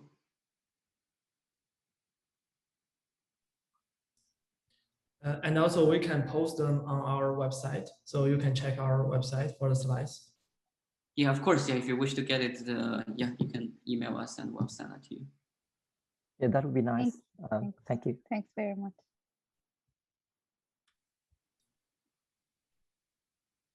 So is there any questions for the second part? So I think we are on time. We still have around almost 1 hour left. So time for questions. Well, at least when we do the practice, it's roughly, yeah, as this as planned. So Mingyue is happy now. He still have his full share of 1/3. So I have a high level question here for the second part. So here you talk about combined caching and PIR. So it seems to me that it seems to me that for information theoretics, security, or privacy, then you would need more than a single server. You would need 2 or more server. Yeah, that's a good question. Here, yeah, we need that when the cache is deterministic. Yes, when the server knows everything. So essentially, for all questions related to privacy, security, you must have some relative advantage. Who wants to be private must know more than others do. So here, the users, as I said, I mean, when we have multiple servers, then the users have a more global view, where each server only has a local view. And when there's a single server, there are other ways you can give some advantage to the user. For example, when the cache is randomized, then as long as this randomization is not known to the server, then we are fine. And there are millions of models that you could think of. The key is about how to give the user a little bit advantage, either computational, either in the sense of site information, in whatever sense. As long as you can make it slightly stronger, then there's always a way to take advantage of that small advantage to gain something in terms of security, privacy, etc. Right. So the key is, I mean, you cannot know exactly the same thing. The information radically given the same amount of information, and we assume, all right, by classic assumption, all the code books globally known. So as long as you have the same information, then whatever you can do, I can do. So you have to have something that's hidden from me in order to hide something from me. If we're equally strong, then there's no hope. Yeah. Yeah, so that's great. And even so, let's say we restrict ourselves to one server, and I'm just thinking if it might be interesting to combine this caching with computational PIR. I don't know if that is possible or not, but maybe that's one way. But obviously, I think the communication cost would be more expensive than the information theoretic scheme. Yeah, in PIR, the typical results are, because if you are talking about computationally security constraints, they are those type of security constraints. Well, yeah, in general, it's more costly, either in terms of computation or communication. Because as you can see, we are doing some linear codes. But if you're interested in computation security, then they are typically based on some expensive group operations, taking the discrete log, taking the number theory stuff. Could be quite heavy. System of equations. There is, yeah, in that sense, it's yes. But speaking of this, let me mention an interesting open problem, by the way. If there's a single server and just the single user and randomized cache, turns out somewhat surprisingly this problem is open. All right, the load and the cache size trade-off. All right, you can find the related reference online, but to some surprise, all right, just single server, single user, only randomized cache, it turns out we're not able to fully understand the trade-off. Oh, okay. It'd be interesting to look into more details of this case when we have that scenario. Okay. Yeah, I guess we can proceed next part. I mean, as planned, I guess Mimia's part has 15 minutes. So this schedule should be fine, but we cannot delay further. If there's any question, we can come back to all of them towards the end. Yes, right. and also you can ask Hwasun directly on the chat, and he will follow up on there. So thanks, Hwasun, for the second part, and let's move on to the third part with Mingyue. Okay, let me see. Can you see my slides? Yes, okay. I can. Okay. Thank you for Daniela and Hua. So for the next talk, let's get started for part 3 of this tutorial. Okay. So yeah, Hua's part is very dense, right? So maybe I can start with something lighter, okay, and then move to the denser part. So here, let's recall a little bit. You have seen this figure before in Hua's part, right? So let's recall a little bit in the first part of the tutorial. So basically, we have 2 important components, right? One is cache, the other is privacy. In the first part, so we talk about the cache at the user and the privacy at the user as well, right? Basically, this means that we want to hide the demands of any other users to a user, right? To any user, okay? And in part 2, so we can understand this problem in this way. So we move the privacy from the user to the server, but still keep the cache at the user side, right? This basically means that for any user, we do not allow them to learn any user's demand, right? So that's basically the second part. So in the first part, so we have 2 parts. So in the first part, we're gonna move things again, right? So we're gonna move the cache from the user to the server. Okay. So in the first part, we talk about the server cache and server privacy. Okay, and then we're gonna relax everything, and we assume any node in the network is both the server and the user, and all of them will cache, and all of them will make demands, right? And in terms of privacy, for any node in the network, we do not allow that to know any other node's demands, right? This is a so-called D2D case, device-to-device case. Okay, so for these 2 topics, and we have 2 special names for that in the literature. So the first part is called the storage constraint private information retrieval. And again, so this is the cache server and the privacy at server. The second part, borrow the terminology from the caching literature. We call that as the D2D, device-to-device private caching with trusted server. Okay, and I'll explain what the trusted server means here, which is kind of important. Okay, so let's see the first part. So in the first part, that is storage constraint, a PIR problem. For this problem, so this is basically the problem setup. We have multiple servers here, okay, and the server will cache, and we have 1 user here, but the user will not cache, right? So that's basically the setting here. And in particular, for the caching part, we focus on the case where we consider only uncoded caching in this case, okay, at the servers. And in addition, another important assumption here is that we do not allow a server to collude, as in the second part. Okay, and then given all of this, so basically here we have an important assumption here, which is the cache size at the servers. Okay, so here we assume that each server can cache mu of n fractions of the library.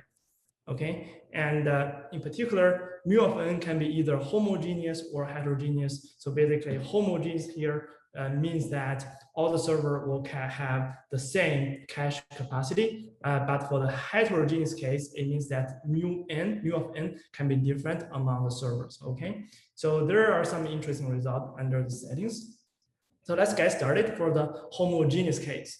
Okay, so we call this general idea as a separation approach. So this basically means that we're going to separate design between the cache placement at the servers and the PIR delivery scheme. Okay, so this problem has been studied by all of these papers, and you can find the detailed information at the end of the slides. Okay, and I'll explain what does that mean exactly. But the interesting fact is that so this design can achieve the optimal communication load. And from now on, in this part, so everything I talk about achieve the optimal communication load. Okay, so let's see what do we mean by this separation design. Okay, here is a tool example, and we consider 4 files, A, B, C, and D, and we consider 5 servers. The number of servers is denoted by KS here. Okay, so, and we're going to partition each file into 2 parts, 1, 2, right? And denoted by green and blue. And here, so for the servers 1, 2, 3, remember that we have 5 servers here. For the first 3 servers, so we're going to cache the first part of all the files. Okay, and then for the servers 4 and 5, it's going to cache the second part of all the files. Okay, so let's assume that the user requests file A. Okay, so what we can do here is that after caching, so this is done. Okay, after that, so what we're going to do is that for we're going to use the so-called full storage PIR delivery scheme to download each sub file. Okay, so this idea is almost trivial, right? So here, full storage scheme, PR scheme basically means, you know, it includes any PR scheme when the servers are not included. Okay, for example, the original Hua and Jafar's PR scheme is one of such scheme. Okay, so if we do that, so here, important thing is that here the 3 servers cache the same thing, right? That's why we can use it. Okay, so in this case, for the first 3 servers, so we can privately download A1. Okay, and for the second part, the user can privately download A2 by using any full storage PR scheme, right? Because, you know, they're basically like cache the entire small library. Okay, so by doing this very simple separation based design, so what we can achieve for the communication load is given by this R1 plus R2. Okay, where R1 is the load to download A1 and R2 is the load to download A2. Okay, so that's basically the very simple idea for the separate design. Okay, we can observe that the only thing we require here is for certain number of servers, it cache the same part of each file, and then we can use any full storage PR delivery scheme. Okay, so given this fact, therefore the only thing left for the homogeneous cache placement design is to see what kind of cache design we want, right? There are some advantages, a disadvantage for each scheme. Okay, so in the literature, there are basically 3 cache placement schemes in this setting. So there is a MAN, Madalian Nielsen coded cache placement, and fractional repetition placement, and cyclic placement. Okay, so we're gonna see them one by one.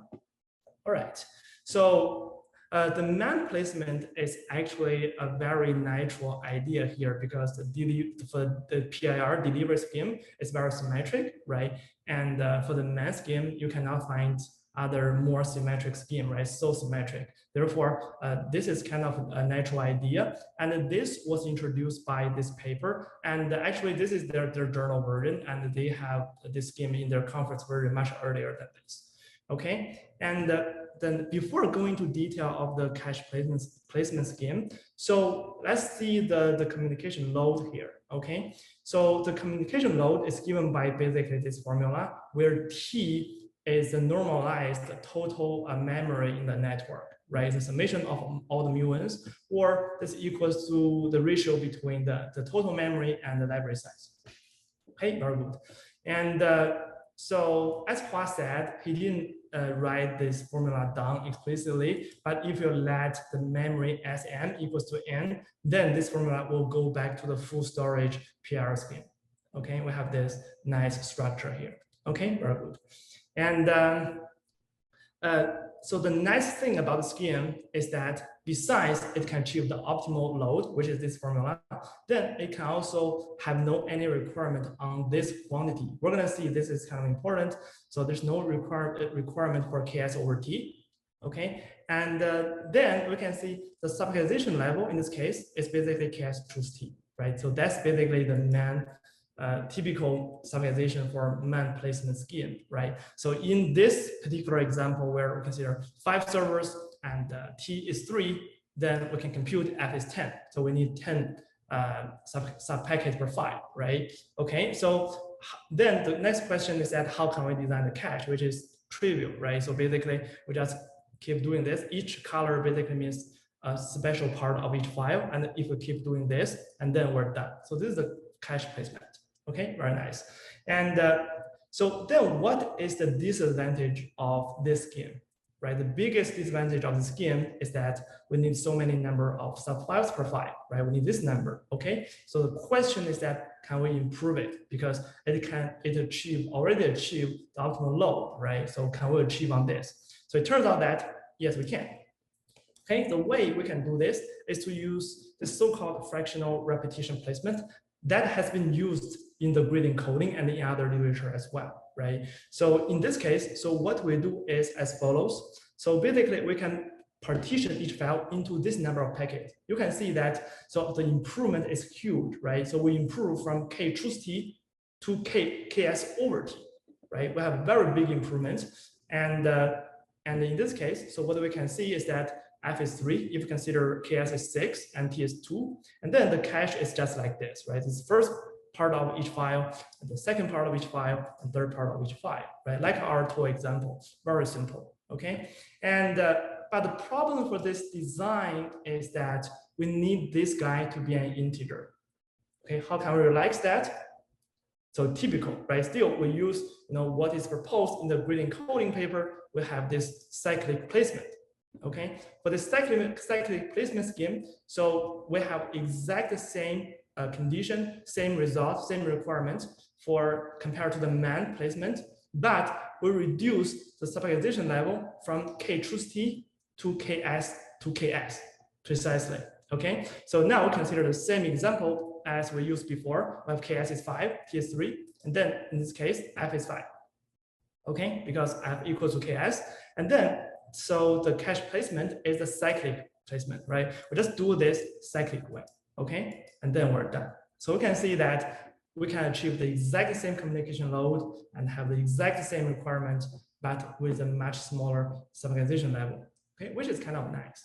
Okay, so now let's, this is the warm-up, right, for the homogeneous cache placement. So now let's take a look at the most interesting case where the cache size is heterogeneous. Okay, which means that all the mu-ins can be different, right? So in this case, this problem has been introduced by this paper, and so these two papers study basically this problem.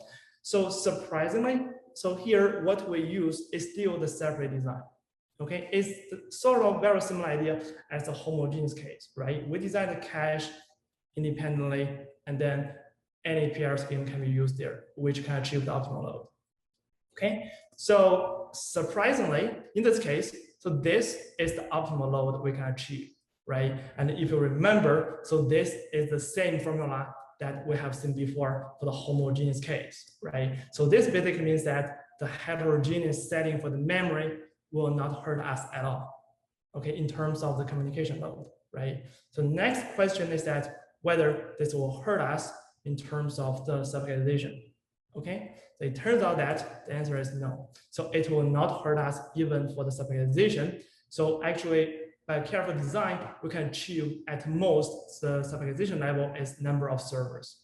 Okay, which is actually nice. So with this separation design, and we can see that with the subpacetization level at the server, and also we can use the best subpacetization PIR approach that exists in the literature, which is this paper by Tian et al. In 2019 TIT paper. Okay, in this paper, it requires like at most T-1 subpacket per file, right? If we combine those two approaches, so we can actually have this KS squared requirement for the total subpacketization.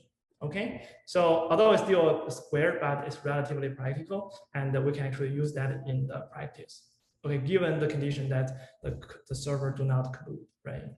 Okay, great. So this is basically the overview of the general result. Now let's take a look at how we can achieve it. What is the approach? Okay, so actually the result is given by Banawan et al. 2020 TIT paper, and in this paper, actually we can see the cache placement will be given by solving this optimization problem, which is alpha x, and you can see that the size of x is from 1 to ks.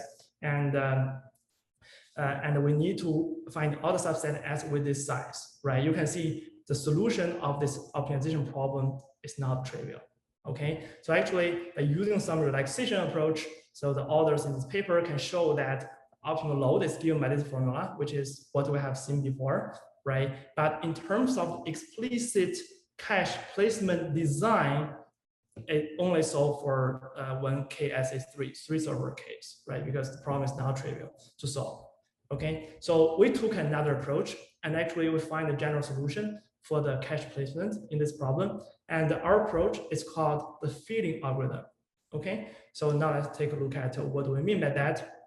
So basically, by another understanding of this problem, so we can see that we can find the sufficient and the necessary solution for such a problem is basically given by this condition. So any mu of n is less than the summation of mu1 over t. So if this condition is satisfied, then we can always find a solution for that. Remember, so the requirement for that is any part of each file is cached in t servers. Okay, that is our requirement, right? So if this condition is satisfied, then for sure we can find a solution.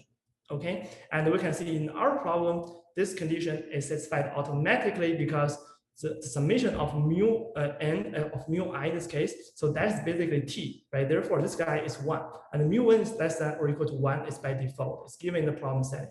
Okay, like in this example, we can see this. So this basically means all the mu1 here is memory, and at most we can cache the entire library. So that is 1.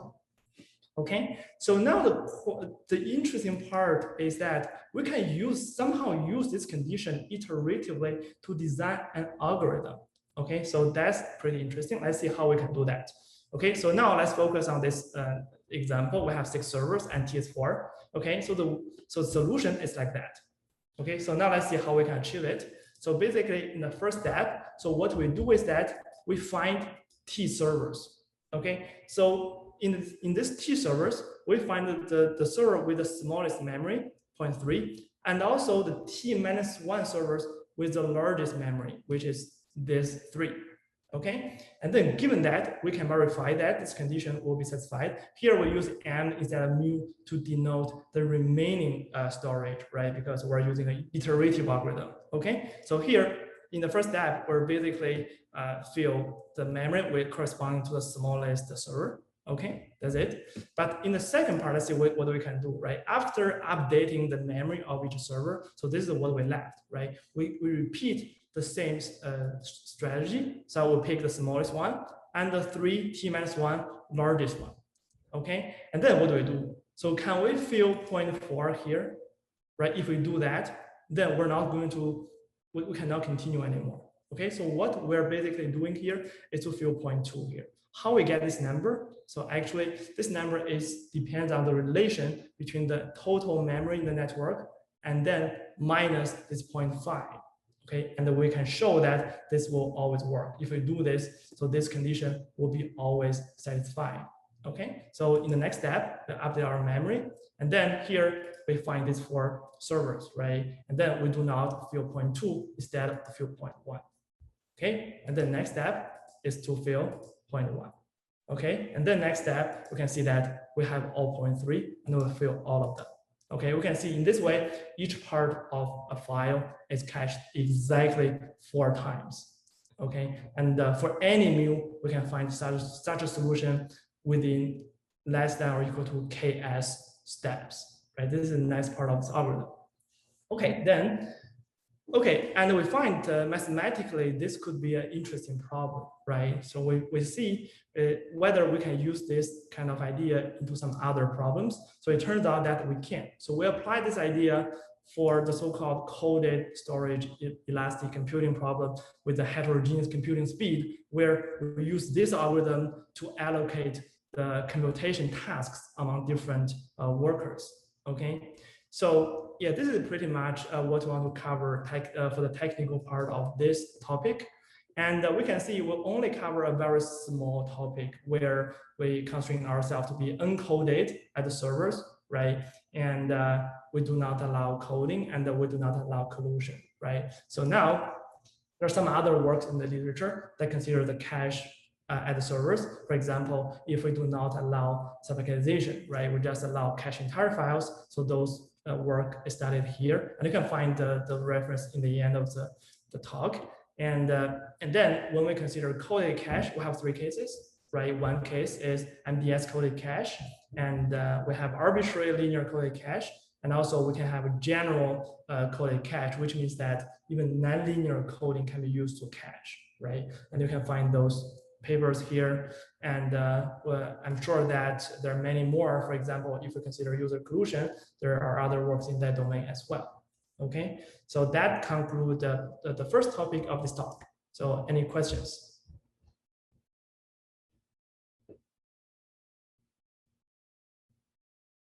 Okay, so if no questions, I'll continue to talk about the second part. For the second part, here, so let's recall. So now we relax everything, right? We allow every node can cache and every node can request, and we want to do not allow any node to learn the demand from any other nodes. Okay, so this is so-called the D2D private caching with trusted server. So here is a general problem set up. So it's very similar to what should be covered by Daniela before the D2D case, right? I can mention something like that. So we consider users here, and the channel here is a multicasting channel or broadcasting channel. So it's a sharing channel. Every transmitted message here can be received by all the other nodes, right? And so the ZK is to denote the cache at each user. And importantly, here we consider a private cache case, which means that ZK is not known anywhere but user K. Okay, that's very important. And DK means the demand here. And so those are pretty typical, but the privacy constraint is kind of important here. So basically, we need to make sure that this conditional mutual information to be 0, right? Which is given ZK, the conditional mutual information between the demand and transmitted message, cache at user K has to be equal to 0.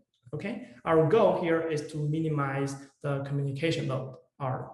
Okay, so this is the basic problem set up. So now let's see why we need this very important trusted server. Okay, so let's imagine if we do not have anything like that. So what we do is that each user will broadcast a coded message with a coefficient, right? With all the meta data, where metadata basically means that how each coded packet is formed, right? So if every user knows that, we believe there only exist trivial solutions, which means that in order to guarantee privacy without a trusted server, we can only multicast everything each user has. Okay, and let's see what the trusted server will do, right? So basically, the trusted server will connect to each user via a secure link, and the trusted server does not have access to the library, okay? But it knows the demand, and it knows the detailed information on the cached subfiles, which means that it knows the metadata of the cached subfiles, right? But not the content.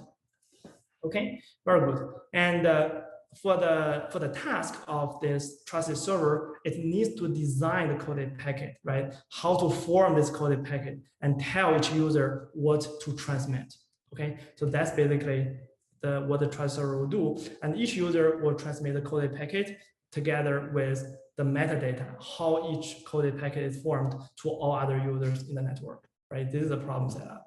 Okay, so before going to the details, so here I can talk a little bit on the D2D caching without privacy, right? So Daniela has some very nice slides there, so you can look at those slides afterwards. But here I'll cover the very, very simple, the simplest case, right? Where we have 3 users and 3 files. And I will not go into the details of this figure. So here are the cache, here are the coded message, and you can double check that. So the same as the main scheme, right? Every transmission can be decoded by the corresponding users, right? Which is not hard. But the next thing here is that the load here is given to this formula, and you can see that this is not a function of the number of users, which is very good news, right? And we characterize achievability in our paper, and we have very loose converse bound, which is a constant but loose, right? So this constant bound was improved in this paper, I think, to 8, right? And the one kind of surprising result in this case is that although for the main scheme, for the shared link scenario, so everything, I mean, at least for the uncoded cache, the problem is fully solved, right? But by a small extension to the D2D case, even under uncoded cache placement, the problem is not solved. So there's a question from Aileen. Yeah, sorry. Yeah, go ahead. This is a strong statement. Do you have an impossibility result about the need for the trusted server? So I think she refers to the trusted server setup. Yeah. Sorry, this was actually not, I mean, this was for your previous, sorry, not for this, for the previous one. That yeah, the previous slide, I think. Talking about, yeah. Yeah, so, yeah, for the, let me see the question. So you said that we cannot, without a trusted server, this is impossible. Yeah. I just wondered if there's a proof. Yeah, very nice statement. So yeah, that's why I said we believe, we don't have a proof for that, but we think it is true, but we don't have a formal proof on that. Very good question. Well, actually, if I may interject, the problem does not become impossible, but the solution is trivial. Like Mingwei was saying at the beginning, every user has to send everything that has cached, right? Yeah, but still, we didn't. No, so what I'm saying is that there are other variations of the problem where you can prove that for certain range of parameters, the problem just doesn't have a solution. This has a solution, right? So, but is it something better than this trivial one? Yeah, is that possible? I think we don't know that. Okay, thank you. Yeah, very good question. Thank you. All right, so other questions? Okay, great. Let me continue. I'll come back to the trusted server. So, and you'll see better why we need it, and it's kind of important. Okay, so I'll pick up where I left there. So for this D2D caching without privacy, even for the uncoded cache placement, and we do not have the exact optimality, right? So this paper gives the closest thing, right? So which is under uncoded placement, and also under the assumption of one-shot delivery. So one-shot delivery here basically means that any subfile has to be decoded from one transmitted message, right? So, but in general, we do not have a exact optimality in this case. And here, what the achievability does is basically an extension of the YMA scheme instead of the main scheme directly, okay? Very good. So now let's come back to the D2D private caching. Okay, so in this case, so the reason I mentioned the non-private case is that, so here the idea coming from the without privacy to with privacy is very similar to the idea for what Daniela presented in the part 1, right, for the shared link. Okay, so we can employ this virtual user approach. Okay, so basically the idea is as follows. So, oh, by the way, so there's one thing I forgot to mention. So if we consider privacy for the D2D network, even for the 2-user case, that is the very non-trivial case. Okay, so if without privacy, the 2-user case is trivial because we cannot code, right? But here, if we consider privacy, case 2 is non-trivial case.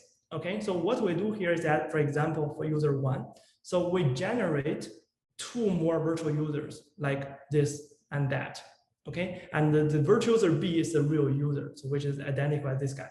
Okay, and in this example, we partition each file into 6 subfiles. Okay, and we design the cache in this way. And you can see the design of the cache is identical as the non-private D2D scheme.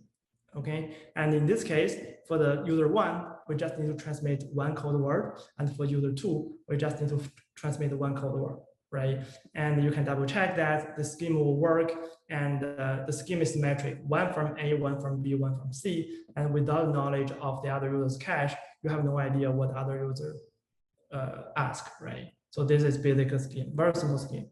Okay, so one nice result for this virtual user-based approach is that in terms of the load, so it's roughly speaking, it's still equal to that, right? When case becomes large and this guy is fixed, right? This basically means that the privacy is almost for free in terms of the communication load, right? Not others, in terms of the communication load, almost for free. Okay, so but there's some problems for this scheme, right? So this is not optimal. The reason that it's not optimal, or the intuition, is that for each virtual user, it can decode its demanded file, right? So there may be some rules on that, okay? So if we get rid of those, we can improve our scheme, right? For example, so we can design a non-virtual user-based scheme, which is given by this guy. And here, we need to consider different parameter setting in this case to make our example easier. And we partition each file into 4 parts. And here are the cache, right? This is a real user, although I write the verb B here, but so I just want to compare with the previous slide, right? So this is a real user, and we can see the transmission is still structure is identical as before, and we can see, so this will work, okay? And when we design the scheme, so we're extremely happy and it's kind of nice scheme. But later on, we find that this scheme is a very direct extension of this paper, Wei et al. In their 2019 TIT paper. Okay, so they study a different problem, but in the end, so what they designed is exactly that. Okay, we just have a very small extension, from this scheme. Okay, so we can show that this scheme is strictly better when t is bigger than 1, or under some memory constraint than the virtual user-based scheme. Okay, so one thing I would like to emphasize here is that there are something very important here to observe. So one thing is that we have this common part, so they're identical, and also this part, right? So we have this part and this part. So they're identical. So this basically means that in this design, we need some overlap in terms of the cache at each user. Of course, it is only for the 2-user case, but in general, we believe that should be true. Okay, very good. And here I'll talk a little bit on the general idea why we save by using the non-virtual user-based approach. Okay, so the reason is that we believe there's no waste in cache. Okay, so basically, if you consider what is discussed in this paper, Wei et al. Paper, and consider one direction, right? One transmission direction. So basically, the number of subfiles per file for the non-virtual user-based approach is given by this formula. Okay, given, let's say t prime is some parameter, right? Let's do not explain that in detail. But for the virtual user-based approach, for each file, we need to divide it into this number of subfiles. Okay, and then we can see the only difference here is here. Okay, so we have some saving here, and for both approach, we have this exact same number of transmissions, right? Here we have lesser number of files per file. Therefore, for each transmission, we can transmit more, right? This is an intuition that why we can gain in term for this non-virtual user-based approach. Okay, so very nice. But the open problem here is that can we generalize it, right? This only works for two user case, right? So, and we cannot generalize it. So that's open problem. So to consider. Okay, great. And next, so let's come into the final part, which is the converse part, right? Which is the most interesting part of this problem. For the commerce part, here we notice that if we use the commerce bound without any privacy constraint, right? So basically, this is the bound we get. And we can see that this can be unbounded, right? Not a constant gap. So so it turns out that the commerce proof is extremely challenging, right? Even with the trusted server, okay, the commerce proof is not that easy, okay? And we believe the main challenge here is as what I just mentioned. So there needs to be some overlap among users, right? And we need to, and this overlap will induce some correlation among different D2D transmissions, okay? How to, characterize so this the relation among these different transmissions, we believe is one of the major challenges. Okay, and let's see how we can do that. Okay, so the approach, surprisingly or no, the approach is by using the privacy tree approach that was introduced in Hua's part 2. Okay, so let's see how we can do this. So here, before for each node of the tree is a transmitted message, right? But here is somewhat different and a little bit more relaxed, we believe. So here, each node is a cache. Okay, remember that here, what is unknown is the cache by each user. Okay, so that is the randomness. So in this case, let's consider this simple example. And let's say Z11 is a cache of user 1, and Z21 is a cache of user 2. And this notation subscript means the user, right? Upstairs basically means different random distributions of the cache. Okay, and here let's consider the demand is given by 1 and 1, means that user 1 requests file 1 and user 2 requests file 1 as well. Okay, and in this case, the transmitted message from user 1 is x1. Okay, and because of the cache, because of the privacy constraint, so what we actually need here is that there must exist another distribution for the cache of user 2, such that together with x1, so this cache can decode file 2. Okay, so otherwise the scheme will not be private. Right, so this is one. So this is one part of the tree, is a subtree. Okay, so similarly, from the viewpoint of user 2, right, there must exist another distribution of the cache for the user 1, such that the file 2 can be decoded together by this cache and the transmitted message x2. Okay, so this is the idea of building the converse tree or the privacy tree. Okay, so after building this tree, so now let's see how we can use it, right? So the way to use it is as follows.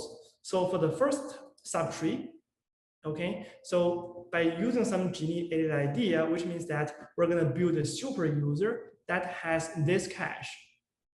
Okay, so and it's hard to explain why we have this, but just let's accept that, let's design some super user. So this idea is very similar to the original commerce proof of the coded caching problem. Okay, but after some manipulation, so the interesting part is that, so we can have this part basically. Okay, let's see. So the meaning of this part we denote as Q. So that is the overlap among all of them for file 2. Okay, so this is somehow, overlap with the idea we have seen in the achievability, right? And now the question is that we characterize this overlap, but how can we quantify it, right? So so there's no way to do that. We find, right? Therefore, one intuitive way of doing this is to ignore it. Right? We still have an upper bound here, which is okay. But the problem is that it's not tight anymore. Okay, then what should we do? Okay, so remember that by using this converse tree approach, so we have another subtree. Okay, given this subtree, so we're going to build another super user with something like that. So I forgot to mention one thing. So here we can see this Q is actually inside this cache. Okay, and here we need to add this Q explicitly here. Okay, by doing this, so what we can achieve here is that this term, the entropy of Q, appear again. Okay, together with the first part. So you can see, so the Q is here and the entropy of Q is here as well. So we believe, this appears in both places, and we believe this is the connection between this 2D to D link, right? One is from 1 to 2, the other is from 2 to 1. Okay, and the next thing here is that we have a negative sign here, and we have plus sign here. If we add those two, so this will be canceled, and we have a nice converse result, right? And we can show that in this case, this is actually optimal. Okay, so that's basically our converse tree approach. So, okay, let's do a very brief summary. Okay, so this is what we use for the converse proof in this simple example: 2 user, 2 files, right? And we can see that. So we generate one more cache distribution according to this point, and one more cache distribution according to this point, right? But how about this point and this point? Okay, we can do the same thing, right? It turns out that this is not the whole tree. Okay, this is the whole tree. So we can do the same thing for these 2 nodes. And so in this example, so our subtree is enough, but in general, we need to build this whole tree to have our tightest converse result. Okay, so one thing to be careful here is that we cannot connect this guy and this guy, right? We cannot build a line here, so which is a mistake that may be easy to be made, right? Be careful on that. Okay, so the next step is that we have 2 case. Okay, how about more general case, right? It turns out that this idea can be generalized. So the first step of the generalization is we want to generalize it to more files than 2. Okay, so approach to do that is the same. Okay, we're going to generalize this tree. So this is a subtree of Z11 and Z21. Okay, and then we're going to generate the same structure for each of this node. Therefore, this is the whole tree here, right? And given this whole tree, by using a similar approach as in the example, we can write down the tight converse for 2 user case, but an arbitrary number of files. Okay, so that's basically the idea. Okay, if you're interested, you can look at our paper, see how to do that. And in terms of the optimality, we can show that using the virtual user-based approach for the achievability. Okay, and this converse is exactly optimal when we have 2 files or 3 files. Okay, and in general, it's order optimal within a factor of 3. Okay, still not optimal yet, but order optimal with a factor of 3.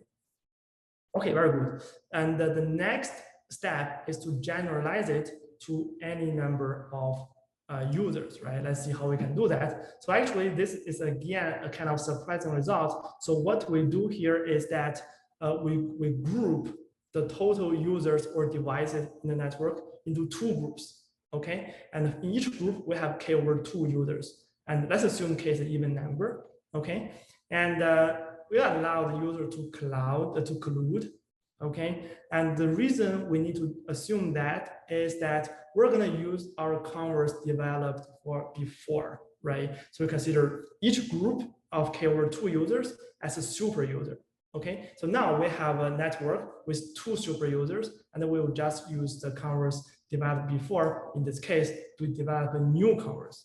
Okay, very surprisingly, it turns out that this new converse result is order optimal in general, right? So we find, unlike other kind of typical seminal information theoretical problem, where the idea for the 2 user case is very difficult to be generalized to an arbitrary number of users, but in our case, we can actually do that at least in terms of the order optimality. Okay, there are some open problems in this case. The first open problem is that what if we do not allow user to collude? Okay, because our general converse relies on that. Okay, and the other thing is that we find that it is possible to learn the cache during the transmission.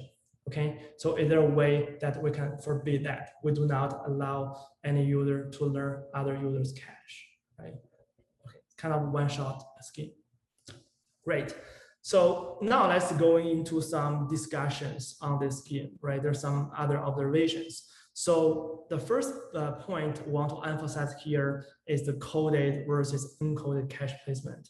So as in the original main problem, original sharding caching problem. So we know the gain of the coded cache placement without privacy is at most 2, right? But here is somehow surprising. So if we apply the approach from part 1, so which is to cache a random linear combination, so that is the coding, right?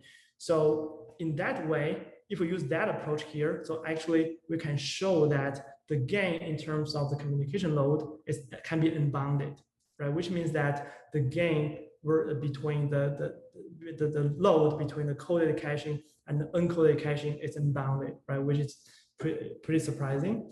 And the second point I would like to emphasize here is that, up to this moment, we consider many cases about privacy, about caching, about function retrieval. Okay, so we sort of create a recipe here.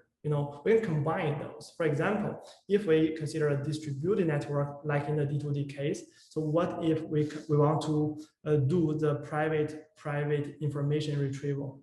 Okay, so here the recipe is to combine the D2D private caching, which is what we just proposed, right? And the scalar linear function retrieval as in part 1.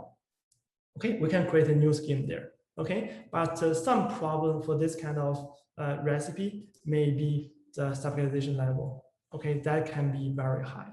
How to reduce that is an open problem in general, but one way to reduce it is again to use the coded caching here, right? Combining, using the idea of the random scalar linear function retrieval approach as presented in part 1 of this tutorial. Okay, great. So yeah, in the end, I would like to mention a little bit about the practical implementations. So we are trying our best to implement what we have implemented, what we have proposed here. Okay, you can take a look at this GitHub page. So now we have lots of codes available already. We have several schemes for coded distributed computing, and we have codes for the coded storage elastic computing on both Amazon EC2 and the wireless Raspberry Pi networks, and so on. Right, so now let's give a brief summary for part 3 here. So basically, we talked about 2 problems. The first problem is storage constraint PIR problem. And here are the points that I want to emphasize. So first of all, for both homogeneous and heterogeneous, so we propose this separate design, right, which is kind of interesting, and that's achieve optimal load. Okay, and then the stabilization and servers can be linear for both cases, right, in terms of the number of servers, and the heterogeneity in terms of storage at servers will not hurt us in terms of the communication load and the stabilization levels. Okay, in the end, so we propose a fitting algorithm that's kind of nice and may have application in other problems as well. And for the D2D private caching with trusted server, okay, here we conclude that the privacy almost doesn't hurt in terms of the communication load, right? Not other metrics. And we want to emphasize that there exists non-virtual user-based approach, right? That can improve the performance, right? Which is pretty open for arbitrary number of users. And in the end, want to promote our privacy tree idea. So in this talk, we give 2 examples of how to use that. We believe this is a pretty strong and interesting approach. Okay, and now let's do some conclusion of this talk. So in this tutorial, first of all, we have 3 parts, and we emphasize on 3 important aspects in the distributed system, which are caching, computing, and privacy. Okay, and although in some cases the combination of them may be straightforward in some special cases, but in general their interaction is pretty challenging, and there exist lots of non-trivial designs. Okay, and the second point is that so we need new achievability and converse ideas for such a problem. For example, like this non-virtual user-based approach, and for example, as the privacy tree approach for the converse. Okay, and in the end, there's some nice observations that might be, interesting to emphasize a little bit. Okay, so here only in terms of the communication load, not anything else, right? The common part of this kind of designs that through careful considerations, so the scalar linear computing will not hurt us.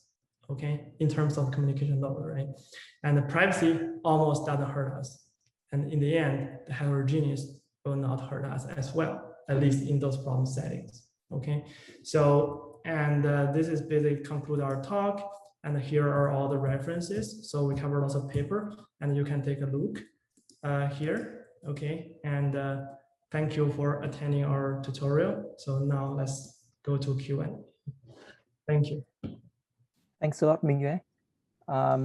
So now we can start questions for part 3, Mingyue, and also other part as well. So maybe I can start by asking Mingyue for the device-to-device model that you presented there. So the question is, it seems like that is a homogeneous setting, isn't it? Yes. Yeah, so far we'll only consider the homogeneous setting.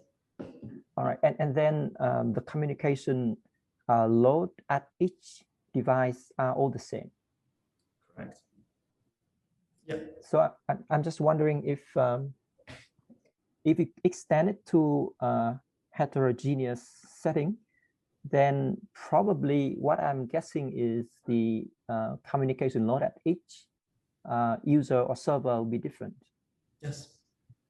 So does it make sense in that case if maybe my first question is whether we can do some kind of filling algorithm like you presented earlier? Yes, we can.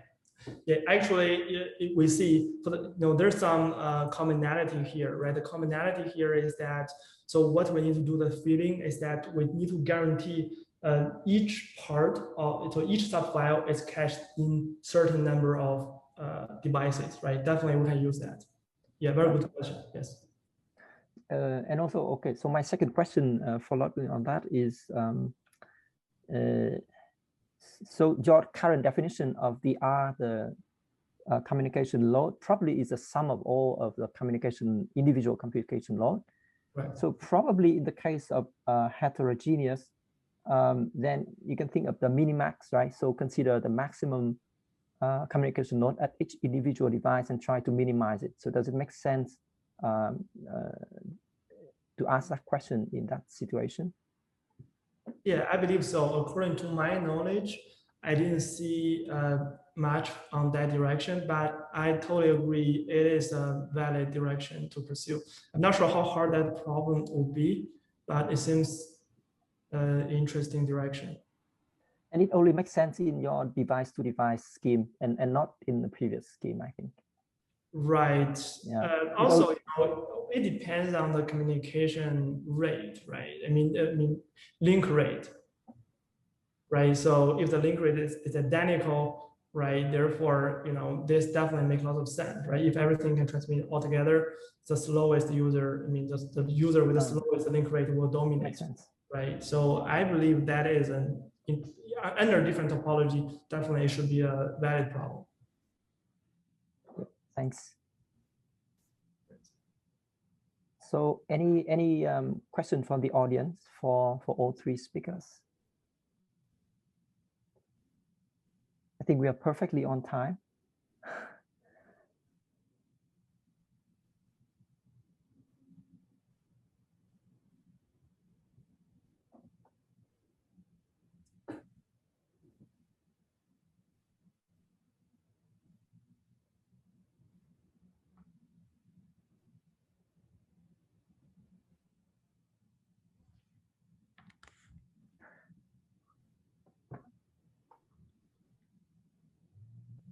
Okay, so so if there's no more question from the audience, so I would like to thank first the three speakers, Daniela, Hua, and Mingyue, for taking the effort to present directly instead of playing the course. I know you probably spend a lot of time recording the presentation, but I think it feels much better for the audience to listen to you live. Thanks a lot for the fantastic presentation. So I myself learned a lot about the topics that you presented. And I would like also to thank the audience for joining us and also for being a very engaging audience from the beginning of the talk to the end. And okay, so I think we end up perfectly on time, 1 more minute. So again, thanks everyone for coming, and we'll see you in other talks. Well, thank you for sharing this session. You were perfect. And also I'd like to thank my collaborators and everybody for attending. I know it's Friday evening in a lot of places and people may want to go and enjoy their evenings. So we appreciate you being here tonight. Thank you. Or very early everyone. in another part of the world. Yeah, so enjoy the conference. Thank you, everyone. Thanks, everyone. Okay, thank you. Bye-bye. Bye.